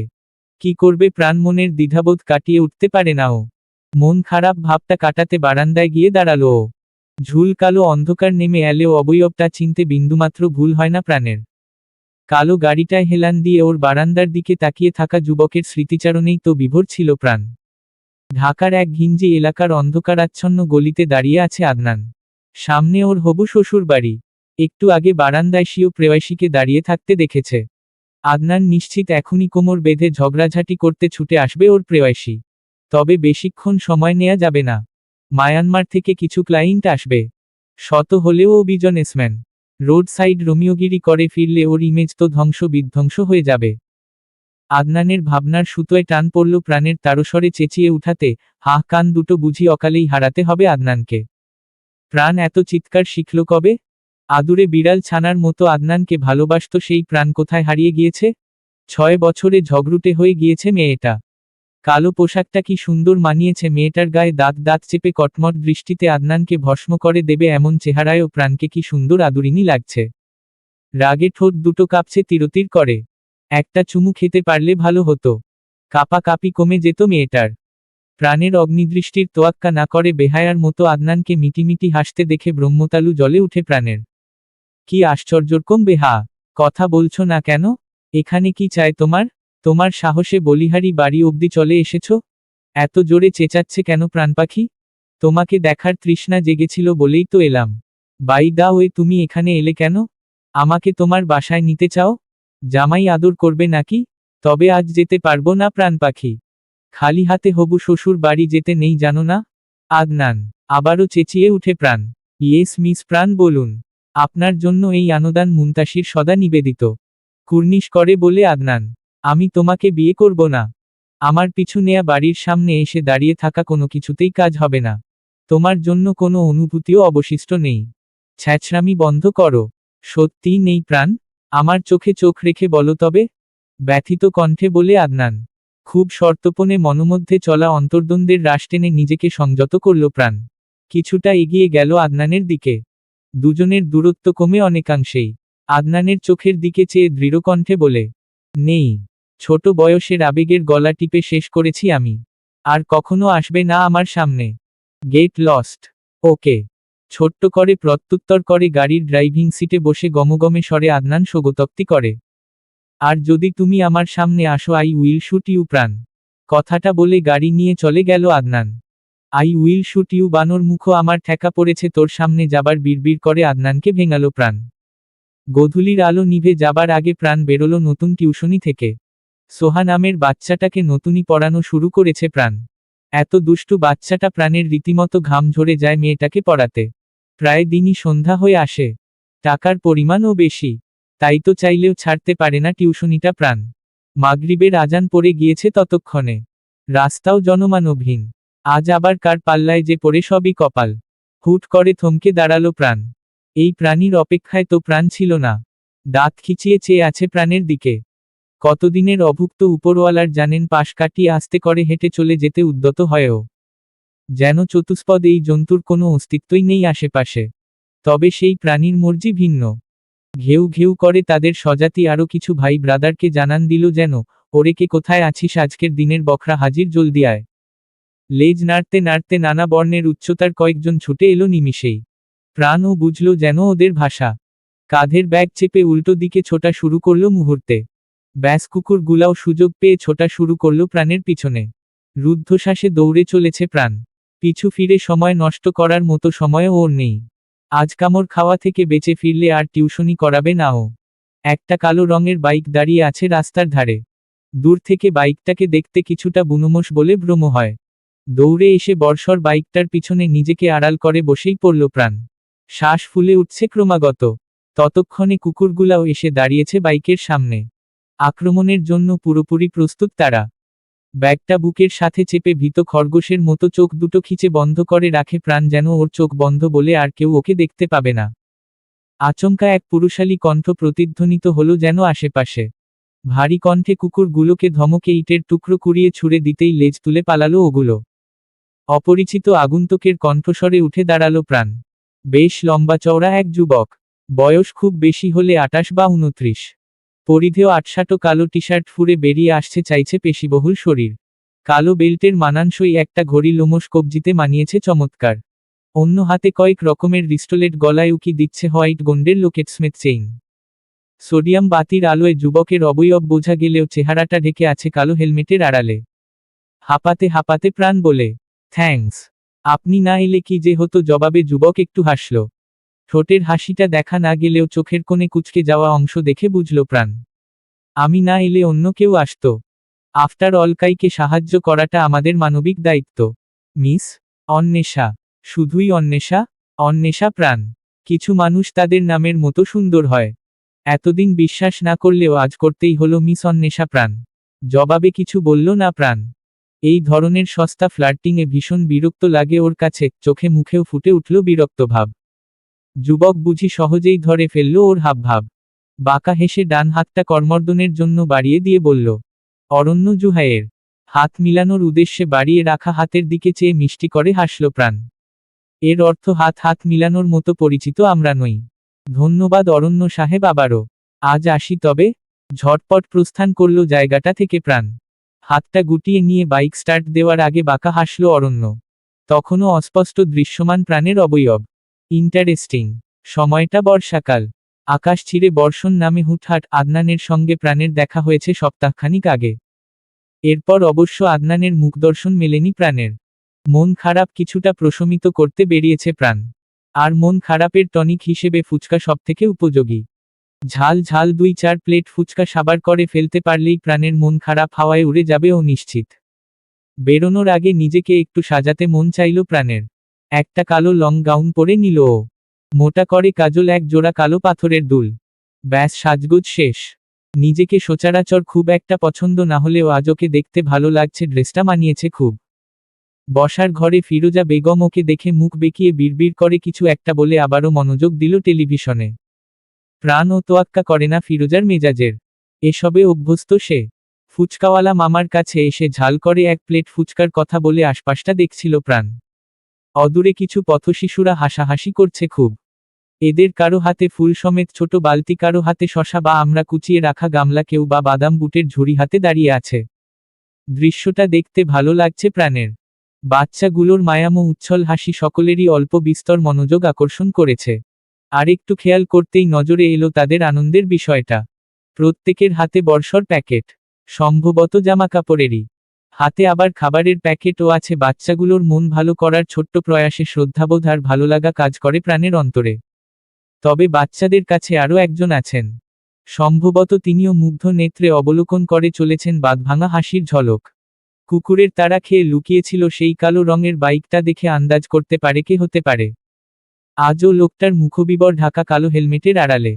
এমন সময় অপর পাশ থেকে অরণ্যও বুঝি দেখতে পেল প্রাণকে। বাচ্চাদের কাছে থেকে বিদায় নিয়ে প্রাণের সঙ্গেই বুঝি দেখা করতে আসছিল অরণ্য। তখনই ওদের মধ্যেই একজন অরণ্যের হাতে বেলিফুলের মালা ধরিয়ে দিল। ফুল নিয়ে ভ্যাবাচেকা খেয়ে দাঁড়িয়ে রইল কিছুক্ষণ। অগত্যা হাতে নিয়েই রাস্তা পার হয়ে এলো সে। প্রাণের কাছাকাছি এসেই হেলমেটটা খুলল অরণ্য। শক্তপোক্ত পেশিবহুল শরীরটা আজ ঢাকা পড়েছে কালো শার্টের আড়ালে, যার হাতা ভাঁজ করে কনুই পর্যন্ত গোটানো পুরুষালী লোমশ হাতে মানানসই ঘড়ি, রিস্টোলেট, গলার চেইন ও উকিঝুঁকি দিচ্ছে উপরের দুটো খোলা বোতামের আড়াল হতে। মাথাভর্তি এলোমেলো ঝাঁকড়া চুলগুলো হেলমেট খুলে ঠিক করে নিতে নিতে চমৎকার করে হাসল অরণ্য। প্রাণ ঠিকই খেয়াল করল, হাসলে লোকটার বাম চোয়ালে বাঁকা দাঁতও দেখা যায় একটা। শ্যামলা গাত্র বর্ণের গজ দাঁত বিশিষ্ট এক সুদর্শন সুপুরুষ। গায়ের রং একটু চাপা বলেই হয়তো আরও বেশি ব্যক্তিত্ববান লাগছে লোকটাকে। ফুচকাওয়ালার প্লাস্টিকের চেয়ারে বসে প্রাণকে রীতিমতো ঘাড় উঁচু করে তাকাতে হচ্ছে অরণ্যের দিকে। মিস অন্বেষা ধরত্রীর বুকে দিনের আলোয় চাঁদের আগমনে সে ধন্য। এই অধমকে চিনতে পেরেছেন ম্যাডাম? অরণ্য সাহেব বলেই মিষ্টি করে হাসল প্রাণ। কি সৌভাগ্য আমার মিস অন্বেষা। দিনের শেষ প্রহরের আবছায় দর্শন পাওয়া এক অধমকে মনে রেখেছেন দেখে মন প্রসন্ন হল। শীতল স্রোত বইছে চিত্ত জুড়ে। পৃথিবীতে আগমন আজ সার্থক। আপনি সবসময় এভাবেই কথা বলেন? বিরক্ততে কপাল কুঁচকে জিজ্ঞেস করল প্রাণ। জি না ম্যাডাম অন্বেষা, আপনি প্রথম। তবে আপনিই শেষ কি না গ্যারান্টি ওয়ারেন্টি দেয়া যাচ্ছে না। বাই দা ওয়ে ম্যাডাম, এই অধম আপনার পাশের কেদারায় একটু স্থান পেলে কৃতার্থ থাকবে। অরণ্যের কথা শুনে আবারও হেসে ফেলল প্রাণ। পাশের চেয়ারটা নিজের থেকে একটু দূরত্বে দিয়ে বলল, বসুন অরণ্য সাহেব। প্রাণের সচেতনভাবে চেয়ার সরিয়ে দেয়া দেখে আবারও বাঁকা হাসল অরণ্য। তবে প্রাণকে বুঝতে দিল না। তখনই ফুচকার প্লেট সমেত ছোট বাচ্চাটা এলো। আপামনি এবার মেলা দিন পর আইলেন। এই লন আপনের স্পেশাল ফুচকা। বাচ্চাটার মাথার চুল এলোমেলো করে দিয়ে আদর করে দিল প্রাণ। কি খবর শাওন, স্কুলে যাচ্ছ তো নিয়মিত? একদম ফাঁকিবাজি করবে না কিন্তু। আদর মাখা মৃদু ধর্কের সুরে বলে প্রাণ। স্কুল যাউন মিস যায় না আপামনি। আরেক প্লেট দিমুনি? বাচ্চাটার কথায় খেয়াল হলো প্রাণের। অরণ্য ও তো আছে এখানে। অবশ্য ছেলেরা তো ফুচকা খায় না। তারপরও জিজ্ঞেস করতে দোষ নেই। অরণ্য সাহেব আপনার জন্য অর্ডার দেব? প্রাণের কথায় সবগুলা দাঁত বের করে হাসল সে। সেই সঙ্গে উকি দিল চোয়ালের বাঁকা দাঁতও। অবশ্যই ম্যাডাম। যাক, আমি ভেবেছি আপনি আমাকে একবার সাধবেনও না। বিপদে সাহায্য করার জন্য এক প্লেট ফুচকা আমার প্রাপ্য, তাই নয় কি মিস অন্বেষা? শাওন নামের বাচ্চা ছেলেটাকে আরও এক প্লেট ফুচকা দেয়ার কথা বলতেই হায় হায় করে উঠে গমগমে স্বরে স্বগতোক্তি করে অরণ্য। এক প্লেটে আমার কিছুই হবে না ম্যাডাম। এই শাওন, আমার স্পেশাল ফুচকা নিয়ে আয়। জি বোস, বলেই দৌড়ে চলে গেল শাওন। ছেলেরা ফুচকাও খায়? হতবাক হয়ে যায় প্রাণ। খাবারের জেন্ডার ইকুয়ালিটি আছে নাকি ম্যাডাম? ফুচকা শুধু মেয়েদের জন্য রেজিস্টার্ড? স্বাধীন বাংলায় ছেলেদের প্রতি এ কেমন অনাচার? প্রত্যুত্তর করে না প্রাণ, বরং নিজের খাবারের প্লেটে মন দিল। আচ্ছা, বাচাল লোকের পাল্লার পড়েছে ও। সেদিনের সাহায্যের জন্য কড়া ভাষায় বলতে পারছে না। অরণ্যর ফুচকা আসতেই বাচ্চাদের মতো ঝাঁপিয়ে পড়ল সে। অতিরিক্ত ঝালে লাল হয়ে যায় শ্যামলা চেহারাটা মুহূর্তে। তারপরও থামাথামির লক্ষণ নেই তার মাঝে। সে খেয়ে চলেছে আপন মনে।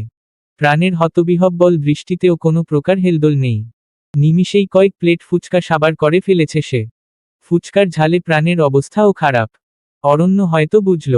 কিছু সময়ের মধ্যে কয়েক ফ্লেভারের আইসক্রিম নিয়ে হাজির সে। বিনিময়ে আবারও মিষ্টি করে হাসল প্রাণ। অথচ ও জানতেও পারল না লাল টুকটুকে লাল হওয়া নাক, মুক্তদানার মতো কপালে লেপ্টে থাকা ঘাম আর মিষ্টি হাসিতে সামনে দাঁড়ানো শক্তপোক্ত যুবকের বুকে কাঁপন ধরাতে সক্ষম হলো প্রাণ। চোখের তারায় মুগ্ধতার রেশ ফুটে উঠে আবার মিলিয়ে গেল এক লহমায়। বিল মিটিয়ে ফেরার সময় প্রাণের হাতে বেলিফুলের মালাগুলো গুজে দিল অরণ্য। হেলমেটটা পরে নিয়ে আবারও পূর্ণদৃষ্টিতে প্রাণকে দেখে নিয়ে বলল, আজকের সময়টার জন্য ধন্যবাদ মিস অন্বেষা। উপরওয়ালার দরবারে প্রার্থনা করতে মন চাইছে বহুদিন পর তিনি যেন এরকম গোধূলি বেলা আমার ললাটে আরও লিখে রাখেন। চলি তবে, আমাদের আবার দেখা হোক। নেক্সট ট্রিট কিন্তু আমার তরফ থেকে পাওনা রইল আপনার জন্য। কথাগুলো বলে প্রাণকে বিপরীতে কোনো কথা বলার সুযোগ না দিয়ে লম্বা কদম ফেলে নিজের বাইকের দিকে এগিয়ে গেল অরণ্য। মুহূর্তে ধোয়া উড়িয়ে হারিয়েও গেল দৃষ্টির অগোচরে। ঠোঁটের কোনায় এঁটে থাকা মিটিমিটি হেসে প্রাণ তখনও চেয়ে থাকে সদ্য পরিচিত এক পাগলাটে যুবকের গমনপথের দিকে। হাতে তখনও ধরে রয়েছে মন মাতানো সুগন্ধের বেলিফুলের মালাজোড়া। এম।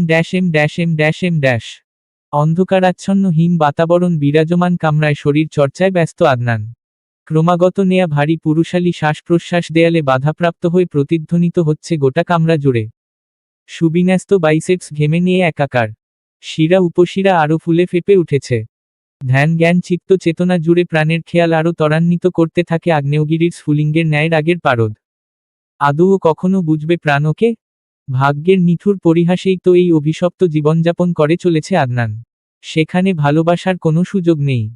তবে বুক পাজরে থাকা মন বড়ই বেইমান। যশোরের প্রত্যন্ত এলাকার এক কিশোরীর প্রেমে পড়েছিল আদনান না চাইতেও। ছেড়েও গিয়েছিল মেয়েটার সুরক্ষার কথা ভেবে। মেয়েটার উপর সামান্যতম দুর্বলতার আঁচড় শত্রুরা পেলে প্রাণের ক্ষতি করতে দ্বিতীয়বার ভাববে না। ওর জীবনে বন্ধুর চেয়ে শত্রুর সংখ্যা বেশি। অথচ শত প্রচেষ্টা বিফলে গিয়েছে আদনানের। পারেনি নিজেকে প্রাণপাখি হতে সরিয়ে রাখতে। প্রাণ আদনানের প্রাণভোমরা, তবে নিজের অনুভূতিকে সংযত করতে হবে ওর। প্রাণ সম্পর্কিত কোনো তথ্য হতে নিজেকে সচেতনতা সহিত দূরে সরিয়ে রাখবে আদনান। তাতেই কল্যাণ নিহিত দুজনের। শক্ত চোয়ালের পেশি অথচ দুই চোখ ভরা বিষাদ নিয়ে ক্রমাগত আঘাত করতে থাকে পাঞ্চিং ব্যাগে। হুট করে কেউ একজন বিনা অনুমতিতে প্রবেশ করে কামরায়। এমনই মেজাজের পারদ তুঙ্গে উঠে গিয়েছে আদনানের। আবার অতর্কিত ওর নিজস্ব কামরায় বিনা অনুমতিতে জাহিদ নামের ছেলেটাকে আসতে দেখে আরও রেগে গেল। এই ছেলেকে ও প্রাণের খবরাখবর রাখার জন্য নিয়োজিত রেখেছে। চিফ ডেনিজ ম্যাডামকে আজ ফুচকার দোকানে। কণ্ঠনালী হতে নিঃসৃত হওয়া বাকি অংশটুকু সম্পূর্ণ করতে পারেনি জাহিদ। তার আগে গর্জে উঠেছে আদনানের গ্লক 17 রিভলভার। তীব্র ব্যথায় হাঁটু মুড়ে বসে গোঙাতে থাকে জাহিদ। আসিফ! হুঙ্কার দিয়ে অশ্রাব্য গালি দেয় আদনান। চিফ কাচুমাচু ভঙ্গিতে দাঁড়িয়ে থাকে আসিফ। আদনানের রুদ্রমূর্তি ধারণ করা দেখে এগিয়ে সাহায্য করতেও ভয় পাচ্ছে জাহিদকে। এটাকে হসপিটালে নিয়ে যা। প্রাণের সম্পর্কিত কোনো কথা যে সুরও আমার কানে দেবে তাকে জমের বাড়ি দেখাবো। Do you get it? I will not repeat again. আমার টিকিট বুকিং দে। আমি ব্যাক করব কাল। মেঝেতে রক্তের মাঝে অকল্পনীয় ব্যথায় গোঙাতে থাকা জাহিদ মনে মনে শোকতোক্তি করে। বাই অঞ্চত দের ঘরের বাই অঞ্চত তোমার পাখি নতুন লাং জুটাইছে উড়াল দিয়া যখন যাইবোগা তখন বুঝবা। একটা পাত্রে ফুটন্ত পানিতে 3 চামচ চাপাতা দিয়ে ফুটে উঠার অপেক্ষায় আছে প্রাণ। গত 1 সপ্তাহ যাবৎ নতুন চাকরিতে জয়েন করেছে। ঢাকা শহরে অনার্স পাশের সার্টিফিকেটে চাকরি পাওয়া আজকাল সোনার হরিণ পাওয়ার মতোই দুর্লভ। তবে উপরওয়ালার মেহরবানিতে একটা সোনার হরিণের দর্শন পেয়েছে প্রাণ। হুট করেও পেয়ে গিয়েছে চাকরিটা। পথশিশুদের নিয়ে কাজ করা একটা এনজিও, অবেলার বেলিফুল। কাজ তেমন কঠিন কিছু না। পথশিশুদের লিস্ট করা, তাদের পড়ালেখার সুযোগ করে দেয়া, যথাযথ বাসস্থানের ব্যবস্থা আর একদম ছোট বাচ্চাদের অ্যাডপশনের জন্য ভেরিফাই করা। খুশি মনে চাকরির সুযোগটা লুফে নিয়েছে প্রাণ। ওর অনেকদিনের ইচ্ছা ছিল অবহেলিত বাচ্চাগুলোর জন্য কিছু একটা করার। চাকরির সব কিছু ঠিক থাকলেও অফিসের সাপোর্ট স্টাফ দুলাল ভাইয়ের চায়ের হাত একেবারেই ভালো না। অবশ্য চা বানানো একটা শিল্প, সবাই পারে না। কখনো লিকার কম দেয়, কখনো বা চিনির শরবত করে রাখে। কাজের ফাঁকে নিজের মন মতো 1 কাপ চা না পেলে প্রাণের মাথা ব্যথা শুরু হয়। অগত্যা নিজেই অফিসের কিচেন রুমে এসেছে চা বানানোর জন্য। চা পাতা ফুটে রং হলে 1 ইঞ্চি পরিমাণ আদা, সামান্য চিনি আর 2 চামচ গুঁড়ো দুধ মিশিয়ে নিলেই মজাদার দুধ চা তৈরি। চায়ের সুঘ্রাণে ছড়িয়ে আছে গোটা কিচেন রুমে জুড়ে। নিজের ডেস্কে ফেরার পথে চায়ের কাপে ছোট্ট একটা চুমুক দেওয়ার আগেই হাত থেকে কেউ একজন ছিনিয়ে নিল কাপ। আগুন গরম চা ছলকে পুড়ে যাওয়া থেকে একটুর জন্য বেঁচে গিয়েছে প্রাণ। শেষমেশ দিনে দুপুরে চা ছিনতাই। ছিনতাইকারীর উদ্দেশ্যে এক বলার জন্য ঘুরে আবারও চমকে উঠে প্রাণ। হাসি হাসি মুখে আগুন গরম চা গলাধকরণ করে চলেছে অরণ্য। লম্বা চওড়া সুঠাম শরীর, আজ আকাশি রঙের শার্টে আবৃত। আচমকা অরণ্যর দেখা পেয়ে হতবিহ্বল হয়ে যায় প্রাণ। এই লোকের এখানে কি কাজ? দ্বিধাবোধ কাটিয়ে প্রশ্নটা করেই ফেলল প্রাণ। আপনি? কপাল কুঁচকে জিজ্ঞেস করে প্রাণ। মিস অন্বেষা? কথার ফাঁকে চায়ের কাপে অবশ্য চুমুক দেয়া থেমে নেই অরণ্যের। আপনি এখানে কি করছেন? আমাকে ফলো করছেন? আপনি এখানে কি করছেন অন্বেষা ম্যাডাম? আপনি আমায় ফলো করছেন? নয়তো স্বীয় দপ্তরে আসমানের মায়াপরীর আগমনের হেতু অজ্ঞাত কেন এই অধম অরণ্য জুহাইয়ের? ওর হাস্যোজ্জ্বল চেহারাটায় কৌতুকের সুর সুস্পষ্ট। আমি নতুন জয়েন করেছি অরণ্য সাহেব। জনাবা অন্বেষা, আপনার উপস্থিতি বিষয়ে অজ্ঞাত থাকার অপরাধ মার্জনা করবেন দয়া করে। ধরণীতলের নগণ্য পাপী অরণ্য অন্তরের অন্তঃস্থল হতে ক্ষমাপ্রার্থী। অরণ্যর কথা শুনে ফিক করে হেসে ফেলল প্রাণ। আপনি সব সময় এভাবে কথা বলেন কেন অরণ্য সাহেব? প্রাণের প্রশ্নের জবাবে মৃদু হেসে স্বগতোক্তি করে। চায়ের জন্য আপনার শুকরিয়া ম্যাডাম। এবং অবেলার বেলিফুল আপনাকে স্বাগতম। দুঃখিত ব্যান্ড পার্টির আয়োজন করতে অক্ষম থাকার নিমিত্তে। এটা আপনার অফিস স্যার? এতক্ষণে বুঝল প্রাণ। উহু স্যার নয়। আপনি আমাকে অরণ্য সাহেব বলবেন মিস অন্বেষা। এই অধম কৃতার্থ থাকবে। বলেই আবারও চমৎকার করে হাসল অরণ্য। সেই সঙ্গে ঝিলিক দিয়ে উঠা বাঁকা দাঁত ও উকি দিল চোয়ালে। কথায় কথায় প্রাণের চায়ের কাপ হাতে ধরিয়ে প্রস্থান করল জায়গাটা থেকে। খালি চায়ের কাপ হাতে নিয়ে দাঁড়িয়ে থাকা প্রাণ দেখল কাচের কেবিন, যেটা গত সপ্তাহ যাবৎ অব্যবহৃত দেখেছে, সেই কেবিনেই অরণ্য গিয়ে বসল। তার মানে এনজিওটা নিশ্চয় অরণ্যর, এই জন্যই সেদিন উনাকে পথশিশুদের সাহায্য করতে দেখেছিল প্রাণ। প্রফুল্লচিত্তে আবারও চা বানাতে গেল ও। আবারও দেখা হয়ে গেল অরণ্যর সঙ্গে। ঢাকার এক স্বনামধন্য হাসপাতাল। অন্ধকার করিডোর ধরে দ্রুত কদমে হেঁটে চলেছে এক পুরুষ অবয়ব। বর্ষর ওভারকোটের আড়ালে ঠিকঠাক ঠাউর করা যাচ্ছে না তাকে। মাথাটা ঢাকা রয়েছে কালো ক্যাপ এবং মুখবিবরে ভয়ঙ্কর জোকারের মাস্কে আড়াল করা। অভ্যস্তভাবে মুহূর্তেই করিডোর পেরিয়ে সে হারিয়ে গেল দৃষ্টির অন্তরালে। কিছুক্ষণের মধ্যে গোটা হসপিটাল জুড়ে ভেসে আসতে থাকে হইচইয়ের আওয়াজ। কালো ধোঁয়া গ্রাস করে ফেলে নবম ফ্লোরের ভিআইপি কেবিন। মধ্য দুপুরে নিজের ডেস্কে বসে কাজ করছিল প্রাণ।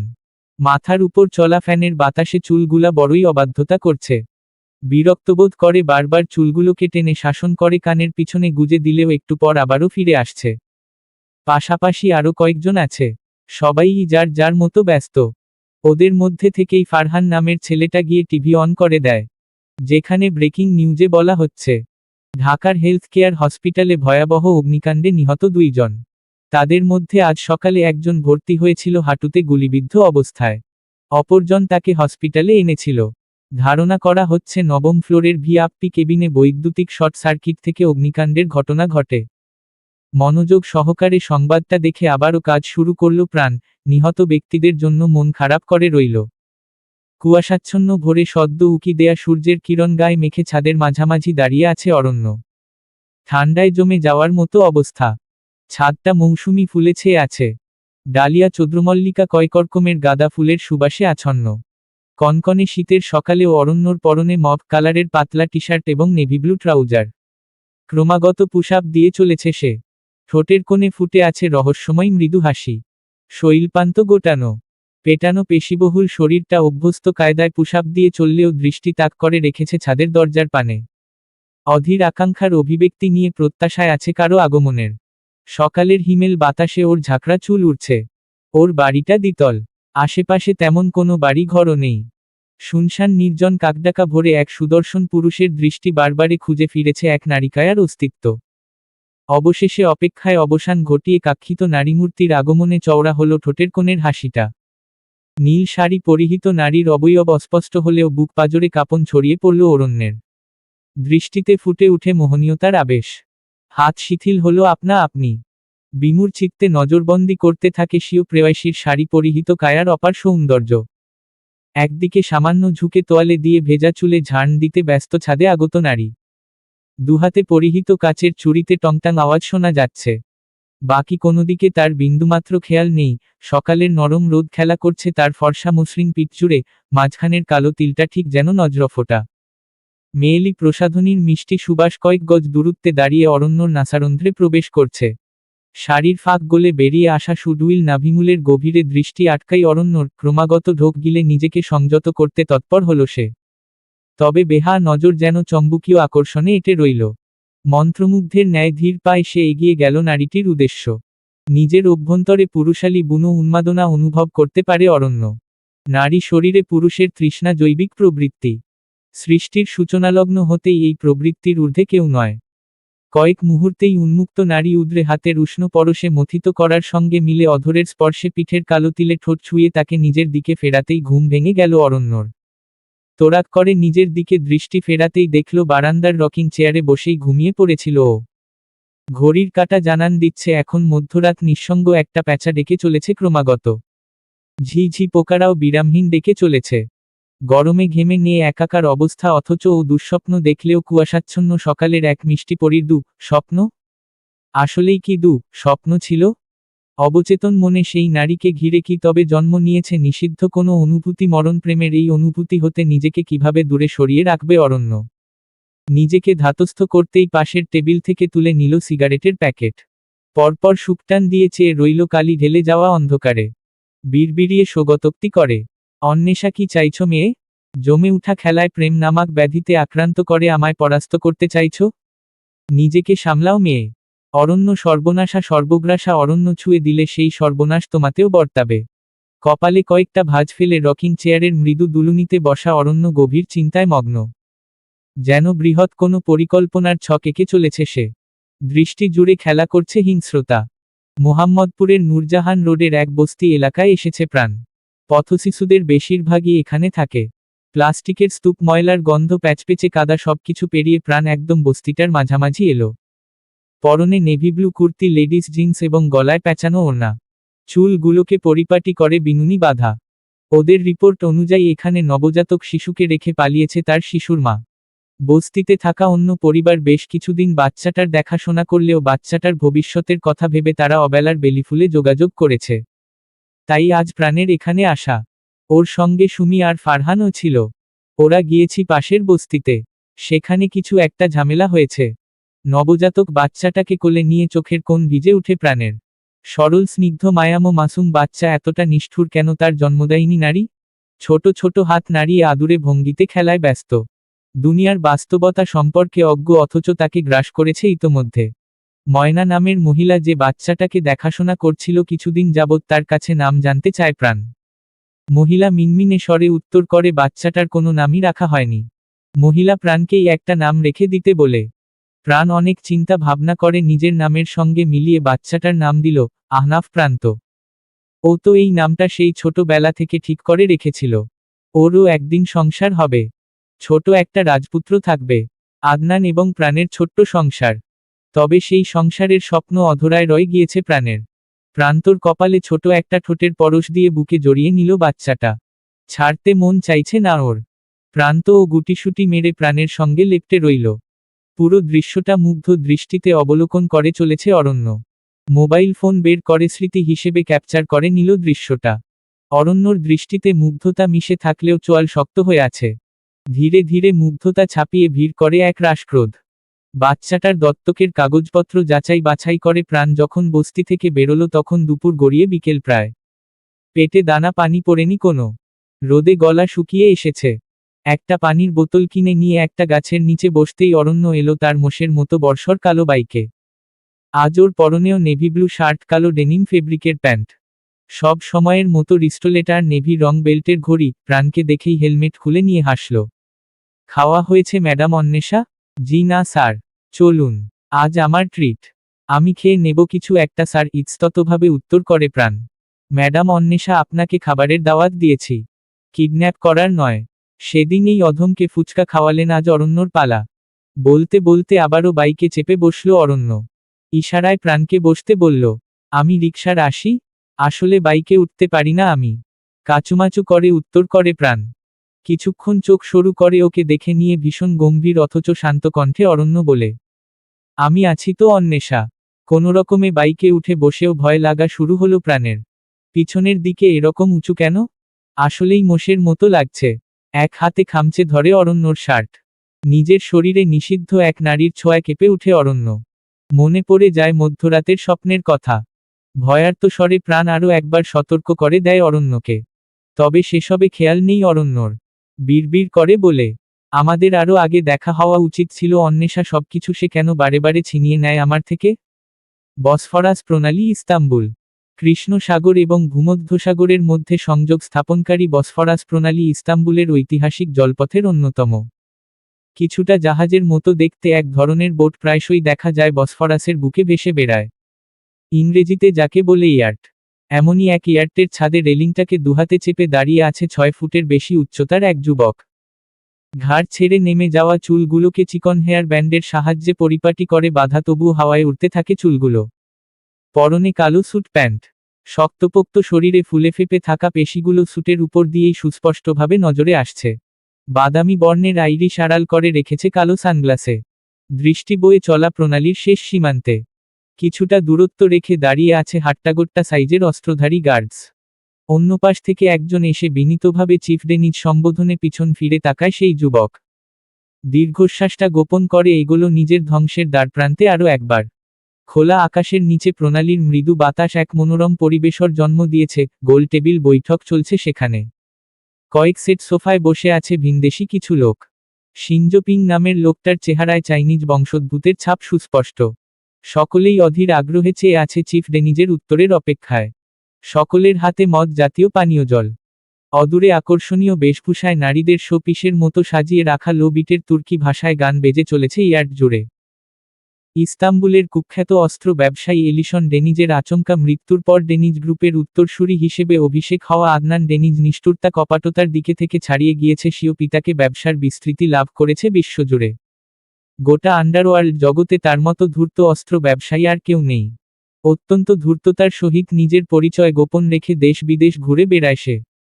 নিরুদ্দেশ থাকে বহুদিন। দয়ামায়ার ছিটেফোঁটা নেই তার মাঝে। কারো উপর একবার সন্দেহ হলে তার বেঁচে থাকার অবকাশ রাখে না। চিফ ডেনিজ, আমরা আর আপনার সঙ্গে কাজ করতে ইচ্ছুক নই। ভয়ার্ত স্বরে কথাটা বলে চাইনিজ চেহারার লোকটা। বাকিরাও তাল মেলায় ঘাড় নেড়ে। চেহারা দেখে আন্দাজ করার উপায় নেই আজ তারা প্ল্যান করে এসেছে। ডেনিজকে আজ উৎখাত করেই তবে ফিরবে, ব্যবসায় লস তো কম হচ্ছে তার জন্য। এই বসফরাস প্রণালীতেই আজ সমাপ্তি ঘটবে ধূর্ত শ্রীগালটার। সকলের ঠোঁটের কোণের হিংস্র হাসিটা নজর এড়ায় না আদনানের। বাঁকা হাসে সেও।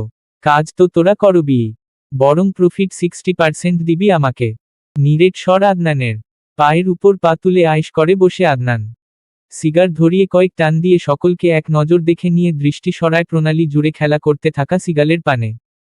সুদর্শন মুখবিবরে খেলা করে নিদারুণ নির্মমতা। ওসমানী সাম্রাজ্যের নিদর্শন টোপোকাপি প্যালেস শতাব্দী পুরানো আয়া সোফিয়া মসজিদের একাংশ স্বাভাবিকভাবেই দৃশ্যমান। তবে সেসবের দিকে ধ্যান নেই আদনানের। সিগারটা সামনে রাখা টেবিলের আষ্ট্রেতে চেপে দুহাত সোফার কাঠের অংশে এনে কিছুক্ষণ তবলা বাজালো। ঠোঁট গোল করে শীষ বাজিয়ে সুর তুলল পুরানো এক বাংলা গানের সুর। তুমি, তুমি, তুমি শুধু এমনের আনাচে কানাচে, মেঘের খামে আজ তোমার নামে। আদনানের নির্লিপ্ততায় হতবুদ্ধ হয়ে বসে থাকে সামনে বসা লোকগুলো। 60% ডেনিজ, তুমি পাগল হয়ে গিয়েছ? চেঁচিয়ে উঠে রাশিয়ান লোকটা। নীল চোখের মণি, চমৎকার গায়ের রং তার। ভাঙা ভাঙা ইংরেজিতে রাশিয়ান কথার টান স্পষ্ট। মগুয়ে বিড়বিড় করে চাইনিজ ভাষায় আদনানকে গালি দেয় শিনজোপিং। কথাটা কানে গেলেও ভ্রুক্ষেপহীন আদনান। 60% প্রফিট অউর গো টু হেল। সোফায় গা এলিয়ে বসে গার্ডদের ইশারা করে আদনান। তৎক্ষণাৎ অত্যাধুনিক অস্ত্র তাক করে আদনানেফ গার্ড সোফায় বসে থাকা ব্যক্তিদের লক্ষ্য করে। অট্টহাসিতে ফেটে পড়ে লোকগুলা। যেন এই সময়টার অপেক্ষাতেই ছিল এত সময়, নিজেদের গার্ডদের ইশারা করতেই ওরাও অস্ত্র তাক করে আদনানের দিকে। চাইনিজ লোকটা কাকে যেন ফোন করতেই আরও কিছু অস্ত্রধারী লোক প্রবেশ করে দৃশ্যপটে। নিজের দিকে অস্ত্র দেখেও কোনো প্রতিক্রিয়া ব্যক্ত করে না আদনান, বরং আরও একটু গা এলিয়ে বসে। সিগার ধরানোর জন্য নিজের সব সময়ের সঙ্গী আপত্তিকর নগ্ন নারীমূর্তি সংবলিত লাইটার আঙ্গুলের ভাঁজে নিয়ে কিছু সময় উল্টে পাল্টে ঘোরালো। পরপর আগুন ধরিয়ে সিগারের ধোঁয়াটা উড়িয়ে লোকগুলোর উদ্দেশ্যে বাঁকা হাসল। মরতে এত তাড়া কেন তোদের? গম্ভীর চাপা কণ্ঠে আওড়ায় আদনান। মরবে তো তুমি ডেনিজ। যেভাবে এলিশন আমাদের পাতা ফাঁদে পা দিয়ে মারা পড়েছে, আজ তোমার পালা ডেনিজ। 60% প্রফিট তবে জাহান্নামেই পেয়ে যাবে। তাচ্ছিল্যের সহিত অট্টহাসি দিয়ে উঠে সকলে। জাহান্নাম তো অবশ্যই দেখবি। আমার দেখা পাওয়া আর জাহান্নাম দেখা একই কথা। সিগার টানার ফাঁকে উত্তর করে আদনান। কে দেখাবে? তুমি। আশপাশটা তাকিয়ে দেখো ইয়াং ডেনিজ। গান পয়েন্টে তুমি আছো, আমরা নই। সকলে অট্টহাসি এবং জিতে যাওয়ায় আনন্দিত হলেও রাশিয়ান লোকটার কিছু একটা সুবিধার লাগছে না। সেই কিশোর বয়স থেকে আন্ডারওয়ার্ল্ডের সঙ্গে জড়িত সে। অভিজ্ঞতার ঝুলি পরিপূর্ণ। রিভলভারের পয়েন্টে থেকেও যখন আদনানকে বিচলিত হতে দেখা যাচ্ছে না, তখন পরিস্থিতি যে স্বাভাবিক নয় অনুমান করতে পারে লোকটা। গার্ডস? ভারিক্কি স্বরে কথাটা বলতেই ইয়ার্টের ছাদে থাকা সমস্ত গার্ডরা নিজেদের অবস্থান পরিবর্তন করে গিয়ে দাঁড়ায় আদনানের সাইডে। বাঁকা হেসে কিছু একটা ইশারা করতেই আদনানকে তাক করে রাখা রিভলভারের নিশানা সোফায় বসা লোকগুলার দিকে চলে যায়। সিগারেটের কয়েকটা টান দিয়ে আরও একবার গম্ভীর মুখে জিজ্ঞেস করে, 60% অউর ডেথ? পিনপতন নীরবতার ইংরেজি সমার্থক শব্দ পিন ড্রপ সাইলেন্স, অর্থাৎ পরিবেশ এতটাই নীরব হবে যে আলপিন এবং মেঝের সংঘর্ষের শব্দ শোনা যাবে। ইয়ার্টে ঠিক সেরকম নিস্তব্ধতা বিরাজমান। ক্রূর হিংস্রতা ফুটে ওঠা লোকগুলোর মধ্যেও অস্থিরতা অনুমান করা যাচ্ছে। হিসেবে গণ্ডগোল কোথায় হয়েছে? হাঁটু গেড়ে মেঝেতে বসে পড়ে সকলে আপাতত যান বাঁচিয়ে ফিরতে পারলেই হলো। চিফ ডেনিজ, আমরা 60% প্রফিট শেয়ার করতে রাজি। আমাদের মেরে ফেলবেন না। আমরা আর কোনোদিন আপনার বিরোধিতা করব না। এবারের মতো মাফ করবেন। কিন্তু এখন আমি 60% চাই না। আই ওয়ান্ট 80% প্রফিট নাও। শান্ত কণ্ঠস্বরে বলে আদনান। মুখ চাওয়াচাওয়ি করতে থাকে লোকগুলা। শয়তানের মাসতুতো ভাই ওদের এভাবে জব্দ করবে ঘুণাক্ষরেও টের পায়নি ওরা। শেষমেশ রাজি হয়ে গেল আদনানের প্রস্তাবে। অবশ্য রাজি না হয়ে উপায় আছে? যান হাতে নিয়ে বসে আছে সকলে। রাজি হবার পরেও শিনজোপিং হাফ ছেড়ে বসতেই অতি ধারালো সুইচ নাইফটা চোখের কোণা ভেদ করে গেল। আর্তচিৎকার করে লুটিয়ে পড়ল ইয়ার্টের ছাদে। আমি শয়তান, আমি জানি। তোকে মনে করিয়ে দিতে হবে না। পরের বার আমাকে গালি দিলে জমের বাড়ি দেখবি। চাপা স্বরে হিসহিসিয়ে উঠে আদনান। ইয়ার্ট থেকে নিজের বাড়িটাই ফিরে আসে আদনান। বসফরাসের প্রান্তে সূর্যিমামা বিলীন হয়ে গিয়েছে ততক্ষণে। হরেক রকমের আলোয় আলোকিত ইস্তাম্বুল শহর। দিনের বেলা তেমন ঠান্ডা না পড়লেও রাতে অতিরিক্ত ঠান্ডা পড়ে এই শহরে। নিজের কামরায় ফিরে এক কাপ কফি বানিয়ে জানালার কাছে দাঁড়ায় আদনান। দৃষ্টি দূরের সমুদ্রে। তুর্কির কুখ্যাত এলিশন ডেনিজের একমাত্র উত্তরসূরি হিসেবে তার রেখে যাওয়া ব্যবসা সামলানো হিসেব করলে দিনের হিসেব ফুরিয়েছে বহুদিন আগে। পেরিয়েছে কয়েক বছর। আদনান নিজের মনে প্রাণে বিশ্বাস করে ওর পরিণতিও হবে এলিশন ডেনিজের মতোই। আজ না হয় কাল। পুনর্জন্ম নেই কেন আমাদের প্রাণপাখি? এক জীবনে তোমাকে যদি আমি নাই পেলাম তবে পরের জন্মেও তোমায় কেন পাবো না বলতে পারো? মধ্যরাতের নক্ষত্ররাজি সাক্ষী হয় আগাগোড়া নির্মমতার খোলসে আবৃত নিপাট হিংস্র আদনান মুনতাসির ডেনিজের চোখের কোণাও ভিজে উঠে পৃথিবীর অন্য গোলার্ধে থাকা এক সহজ সরল বাঙালি তরুণীর নিমিত্তে। প্রেমিক সুলভ সেই সত্তায় নেই কোনো ছলচাতুরি বা কপাটতা। শুধু আছে এক বুক হাহাকার। বিচ্ছেদের তীক্ষ্ণ ফলার ন্যায় যন্ত্রণা। অতৃপ্ত সুপ্ত বাসনা। বহুদিনের লালিত প্রগাঢ় অনুভূতির ঢেউ কল্লোল তুলে বছর 28-এর এক যুবকের বক্ষপিঞ্জরের গহীনে বাঁধন ছাড়া হতে চায় অনুভূতিরা। বাতাসের অক্সিজেনের স্বল্পতায় তরপানোর মতো যন্ত্রণা হয় বক্ষে। শত যুক্তিতর্ক শর্ত বাধা পদে পদে ওত পেতে থাকা মৃত্যু ভয়কে বুড়ো আঙুল দেখিয়ে প্রেমিকার ওষ্ঠে ডুবতে চায় সে। আদরে আদরে ভরিয়ে নিজের করে নিতে চায় তার মেয়েলি সত্তা। জোড়া শালিকের সংসার পাততে চায়। ছোট্ট প্রাণের উপস্থিতি চায়। নিজের অনুভূতির দুঃসাহসে নিজেই বিরক্ত হয় আদনান। কড়া শাসনে বাঁধে বেহা মনের ইচ্ছেগুলো। মনের আবদারের শেষ নেই ভাটা পড়ে উথলে উঠা অনুভূতির জোয়ারে। অন্বেষা প্রাণের জীবন ওর ফুফু মুনিয়া ডেনিজের ন্যায় শেষ হবার নয়। জীবনের শেষ দিন পর্যন্ত প্রাণের সুরক্ষার জন্যই নিজেকে দূরে সরিয়ে রাখবে আদনান। বক্ষপটে দাফন করবে অবাধ্য অনুভূতির জোয়ার। নদীর কলকলে ধ্বনি ছাপিয়ে মুখরিত হয়ে আছে এক জোড়া তরুণ তরুণীর মিষ্টি হাসির কলরবে। দুজনের পরনে স্থানীয় কলেজ ইউনিফর্ম। অল্প বয়সী আবেগের প্রেমে বিমোহিত তারা। ছেলেটার হাতে 2টি আইসক্রিমের কোণ। মেয়েটা ছুটছে তারই পিছু পিছু। আদুরে মুখশ্রীতে লেপ্টে আছে কিশোরী সুলভ অভিমান। তারস্বরে চেঁচিয়ে আইসক্রিম নিয়ে পালানো ছেলেটাকে বকাবকি করে চলেছে সে। সায়ান আমার আইসক্রিম দাও বলছি। এত খারাপ কেন তুমি? সব আইসক্রিম আমার। মুখপোড়া হনুমান তেলাপোকার ছানা লেজবিহীন কালো ব্যাঙাচি নেংটি ইঁদুরের 5 নাম্বার বাচ্চা সায়ান আমার আইসক্রিম দে। প্রাণোচ্ছল কিশোর বয়সী প্রেমিক যুগলের খুনসুটিময় মুহূর্ত এরকম হা করে গিলে নিচ্ছিল প্রাণ। ওরও মানস্পটে ভেসে উঠে কয়েক বছরের পুরনো এইরকম একটা দৃশ্য। গোলাপি রঙা দুটো হাওয়ায় মিঠাই কিনেছিল স্কুলের গেট থেকে। একটা নিজের জন্য এবং আরেকটা ক্রমেই প্রিয় হয়ে উঠা আদনানের জন্য। অবশ্য ইংরেজের বংশধর আদনান আদৌ হাওয়ার মিঠাই খাবে কি না কে জানে। তার তো সবকিছুতেই নাক সিটকানো। ক্লাসরুমে এসে আদনানকে একটা প্যাকেট দিতেই আরেকটা ওর থেকে ছিনিয়ে নিয়ে দৌড়ে পালাতে শুরু করেছিল আদনান। বাক্যের ঝংকার এখনও অনুরণিত হয় প্রাণের শ্রবণগ্রন্থিতে। ক্যান্ডিফেলস দুটোই আমার প্রাণ, তুমি একটাও পাবে না। চোর কোথাকার, আমার হাওয়ায় মিঠাই দাও বলছি। নো। স্কুলের লম্বা করিডোর ধরে দুইজনে ছোটাছুটি করেছিল। যেমনটা ওই ছেলে মেয়ে দুজন আইসক্রিম নিয়ে করছে। মুহূর্তটা স্মরণে আসতে সিক্ত হয় প্রাণের আখিযুগল। আঁকিবুকি করে চলেছে প্লেটের খাবারে। খেয়াল নেই সেদিকে। শ্বাস ভারী হয় প্রাণের। আহা ভালোবাসা, সে তো মিলিয়ে গিয়েছে ওর জীবন থেকে। এক পশলা বৃষ্টির পর উদয় হওয়া স্বল্প সময়ের রামধনুর ন্যায় ভালোবাসা ওর জীবনেও এসেছিল। তবে তার স্থায়িত্বও ছিল ক্ষণিকের। আটকে আসা শ্বাস প্রশ্বাসে বিষাক্ত পোকার দংশনের ন্যায় যন্ত্রণা অনুভব করে প্রাণ। কয়েক ঢোক পানি খেয়ে নিজেকে ধাতস্থ করার আপ্রাণ চেষ্টা করে। টুপটাপ করে ঝরে পড়া প্রাণের অশ্রুবিন্দু নজর এড়ায় না অরণ্যের। ছেলে মেয়ে দুজনের খুনসুটিপূর্ণ ছোটাছুটিও দেখেছে। মোহাম্মদপুরের বস্তি থেকে বেরিয়ে প্রাণকে নিয়ে এসেছে সদরঘাট। বাইকের তুমুল গতিতে ঘণ্টাখানেকের মধ্যে পৌঁছে গিয়েছে। পদ্মার বিখ্যাত ইলিশ বেগুন ভাজা এবং কয়েক রকমের ভর্তা দিয়ে দুজনে খেতে বসেছিল। টুকটাক গল্পে ভালো কাটছিল অরণ্যের সময়টা। প্রাণের মুচকি হাসি কপালে পড়ে থাকা চুলের উপর যখন বিরক্ত হয়ে কানের পিছনে ঠেলে দেয় কিংবা ফোনের স্ক্রিনে মনোযোগ সহকারে চেয়ে থাকার সময় নিচের ঠোঁট দাঁত দিয়ে কামড়ে ধরে, সবটা কি আদুরে মোহময় মুগ্ধতার মায়াজাল্যে আবদ্ধ অরণ্য প্রাণের সান্নিধ্যে অদ্ভুত মোহ অনুভব করে। চাইলেও দমিয়ে রাখতে পারে না লাগামহীন ভালোলাগার জোয়ার। প্রাণ মেয়ে না, আস্ত একটা মায়া, যে মায়ার উড়নাজালে আটকে গিয়েছে অরণ্য। লক্ষ্যচ্যুত করছে প্রতিনিয়ত। ধ্যান ভেঙে দিচ্ছে। 30-এর কোঠায় এসে যখন এক মায়াবিনীর প্রেমে আছড়ে পড়ছে অরণ্য, তখন তার আখিযুগল হতে অন্য কারো স্মৃতিচারণে অশ্রুবর্ষণ হতে দেখে নিষ্পিস করে অরণ্যর সত্তা। সদ্য প্রেমে পড়া প্রেয়সীর অন্তর সেই মানুষটার জন্য পড়ে যাকে অরণ্য ঘৃণা করে। তার অনিবার্য ধ্বংস অরণ্য নিজ হাতে লিখে দেবে। মনের গহীনে চলা হিংস্রতার ছক সতর্পণে গোপন করে অরণ্য। একটা টিস্যু বাড়িয়ে দেয় প্রাণের দিকে। মিস অন্বেষা, ভর্তায় কি ঝাল বেশি দিয়েছে? আপনি কাঁদছিলেন কেন? অরণ্যের ডাকে স্মৃতিচারণ থেকে বাস্তবে ফেরে প্রাণ। থতমত খেয়ে জিজ্ঞাসুক দৃষ্টিতে অরণ্যের দিকে তাকায় প্রাণ। তখনও সে বাড়িয়ে রেখেছে টিস্যু পেপার। আপনি কাঁদছিলেন? অরণ্যের থেকে টিস্যু পেপার নিয়ে চোখ মুখে প্রত্যুত্তরে সামান্য মাথা নাড়ায় প্রাণ। Are you sure? কি আশ্চর্য অরণ্য সাহেব, অহেতুক কাঁদব কেন? আসলে ভর্তাটা অনেক ঝাল, মিনমিনে স্বরে প্রত্যুত্তর করে প্রাণ। প্রাণের বলা মিথ্যাটা সহজেই ধরে ফেলে অরণ্য, কারণ তখনও কাঁপছে প্রাণের কণ্ঠস্বর।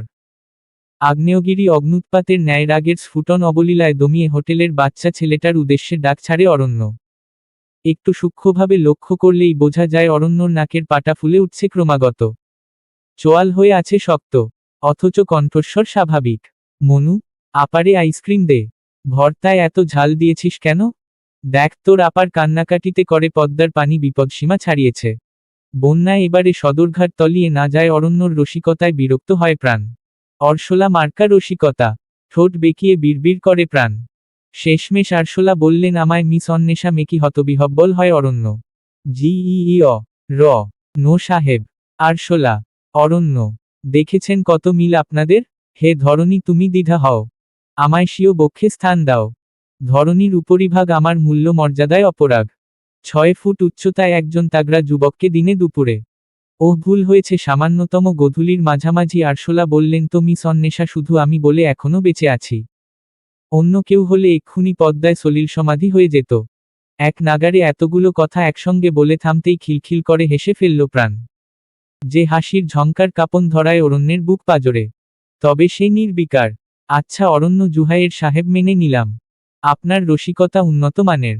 আর হায় হায় করতে হবে না আপনাকে। ধন্যবাদ অন্বেষা, আপনি মহৎপ্রাণ ভীষণ। এক ধ্যানে মন্ত্রমুগ্ধের ন্যায় হাসির আওয়াজের আবহের ডুবে প্রত্যুত্তর করে অরণ্য। কফির কাপে চুমুক দিয়ে এক বুক হাহাকার গিলে নিচ্ছিল আদনান মুনতাসির। দরজার করাঘাতে নিজেকে আবারও গুটিয়ে নেয় খোলসে। রুমের মধ্যে থাকা সোফায় বসে ল্যাপটপ খুলে চেয়ে থাকে স্ক্রিনে। যেন সে বিরাট ব্যস্ত। বিনীতভাবে সরব নামের ছেলেটা এসে দাঁড়ায় ওর সামনে। ছেলেটা বাংলাদেশি। ওকে ইস্তাম্বুলে পাঠিয়েছে সাব্বির। বাংলাদেশের যাবতীয় তথ্যাদি ওর কাছেই আসে। পরে আদনানকে জানাই সরব। ওর চেহারা দেখে আদনানও বুঝে যায় কিছু একটা ঠিক নেই। নয়তো এতটা ইতস্তত সরব কখনোই করে না। চিফ, কি ব্যাড নিউজ দিতে এসেছো সরব? বলে কেটে পড়ো জলদি। আম ভেরি মাচ টায়ার্ড। চিফ, কক্সবাজারে মহেশখালী দিয়ে মায়ানমার যাওয়ার পথে আমাদের সাপ্লায়ারের সঙ্গে যোগাযোগ বিচ্ছিন্ন হয়ে গিয়েছে। হু? কক্সবাজারের এসপির সঙ্গে কথা হয়েছে আফিসের। ট্রাক পৌঁছে যাওয়ার কথা ছিল। যায়নি চিফ। সব যেন হাওয়ায় মিলিয়েছে। ওকে হো, লেট মি হ্যান্ডেল ইট। বলেই সোফার টেবিলে থাকা স্ট্রেস রিলিফিং বেয়ার চটকাতে থাকে। তবে সরবকে তখনও কাচুমাচু মুখে দাঁড়িয়ে থাকতে দেখে বিরক্ত হয় আদনান। বললামই তো আমি কথা বলে নেব আসিফের সঙ্গে। সাব্বির বিষয়টা দেখবে। তারপরও দাঁড়িয়ে আছো কেন? চিফ, জাহিদ আর হাসান মারা গিয়েছে, মিনমিনে স্বরে বলে সরব। হোয়াট? আদনানের হুঙ্কারে কেঁপে উঠে সরব। মনে মনে আওড়াতে থাকে, আজ বুঝি বেঁচে ফিরতে পারবে না। আহা, ওর বিয়ে এই জন্মে বুঝি আর হবে না। সিঙ্গেলি মারা যেতে হবে। সুন্দরী তুর্কি মেয়েটাকে পটাতে পারেনি এখনো, তার আগেই চিফ ডেনিজ বুঝি ওকে জমের বাড়ি দেখিয়ে দেবে। বউটা দেখা পাওয়ার আগেই বিধবা হয়ে যাবে। আচ্ছা, ও যদি এখন মরে যায় তবে ওর জন্য নির্ধারিত বউয়ের কি অন্য স্বামী হবে? বউটাকে ঠিকঠাকভাবে সে আদর করতে পারবে তো? সরব, ক্যান ইউ হিয়ার মি? উঁচু গলার জিজ্ঞেস করে আদনান। আবারও কেঁপে উঠল সরব। সাব্বির স্যার আমাকে ডিটেইলস কিছু বলেনি চিফ। হসপিটালে শর্ট সার্কিট থেকে অগ্নিসংযোগে ওরা মারা গিয়েছে চিফ। ওকে, এখন যাও। বলে ল্যাপটপ স্ক্রিনে মনোযোগ দিল আদনান। আসিফের সঙ্গে কথা বলা দরকার। কিন্তু সরবকে তখনও দাঁড়িয়ে থাকতে দেখে বিরক্তিতে কপাল কুঁচকে ওর দিকে তাকালে ঢোক গিলে সরব। আহা, জীবন নিয়ে আজ বুঝি ফিরতে পারবে না? আবার কি সরব? ম্যাডাম নতুন জব নিয়েছে চিফ। প্রাণের কথা শুনতেই একটু শিথিল হলো আদনানের কুঁচকে থাকা কপালের ভাঁজ। কোথায়? একটা এনজিওতে। পথশিশুদের নিয়ে কাজ করে। গুড। আর কোনো নিউজ আমি শুনতে চাই না সরব। হাঁটুর ভাঁজে আটকে থাকা সুইচ নাইফটা বের করতেই দৌড়ে পালালো সরব। অথচ জিওভার ডগায় তখনও এনজিওর নামটা বলার জন্য নিষ্পিস করছিল। অবেলার বেলিফুল যে আদনানের জাতশত্রু, আগের বার প্রাণকে কিডন্যাপ করা এডি গ্রুপের প্রতিষ্ঠান, তা জানার আগেই সরবকে ভাগিয়ে দিল আদনান। সরবের পালানো দেখে সামান্য হাসল আদনান। আবার প্রচ্ছন্ন হয় প্রাণের চাকরির খবরে। ও তো জানে প্রাণ বাচ্চাদের কতটা পছন্দ করে। অবেলার বেলিফুল প্রাঙ্গণ আজ সেজেছে পথশিশুদের ঈদ উপহার দিতে। বাচ্চাদের জন্য কেনা জামাকাপড় আজ তাদের বুঝিয়ে দেয়া হবে। চারিদিকে উৎসবের রব। সুবিধাবঞ্চিত এই শিশুরা খুব সামান্য জিনিসেও এতটা খুশি হয়ে যায়। প্রাণের চোখ ভিজে উঠে ওদের দেখে। প্রাণও তো এতিম। মা মারা যাবার পর ফিরোজা বেগমের কটুকথা, বাবার বিমুখিতা, ওর প্রতি সব মিলিয়ে বিষিয়ে গিয়েছে ওর গোটা জীবন। তাও ভালো ফিরোজা বেগম ওকে বাড়ি ছাড়া করেনি। নয়তো প্রাণ ও নিশ্চয় এরকম পথশিশু হিসেবে বড় হতো, ছলছলে চোখ নিয়ে দেখতে থাকে বাচ্চাদের। আজ প্রান্ত নতুন বাবা মা সহ এসেছে ওদের এনজিওতে। বুকে জড়িয়ে নেয় বাচ্চাটাকে প্রাণ। কত বড় হয়ে গিয়েছে কয়েক মাসে। বাচ্চাটাও আদুরে ছানার মতো লেপ্টে থাকে প্রাণের সঙ্গে। যেন কত জনমের জানাশোনা তাদের। অরণ্য এগিয়ে এলো প্রাণের কাছাকাছি। আজ ওর পরনে সাদা শার্ট এবং নীল জিন্স। এলোমেলো চুলগুলোকে সেট করা সুন্দর করে। কাকতালীয়ভাবে প্রাণ ও আজ সাদা সালোয়ার কামিজ পরেছে।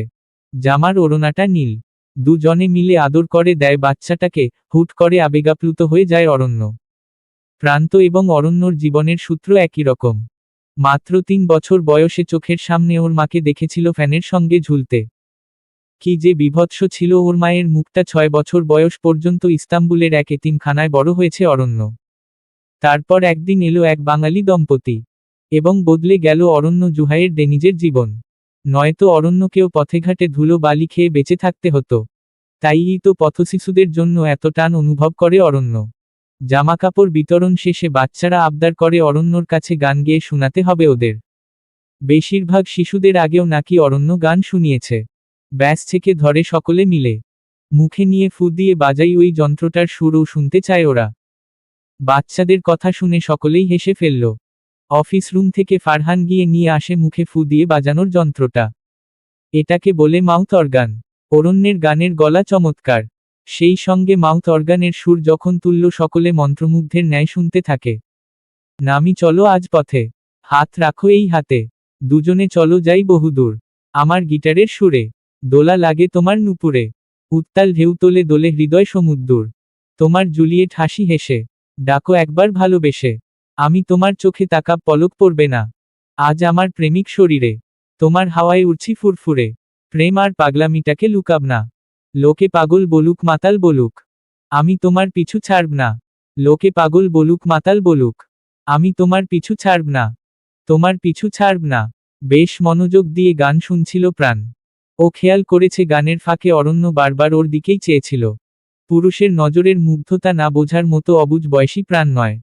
কিন্তু অরণ্যের গান শুনে প্রাণের মনে হলো আদনান গান গাইছে। দুজনের এত মিল কিভাবে হয়?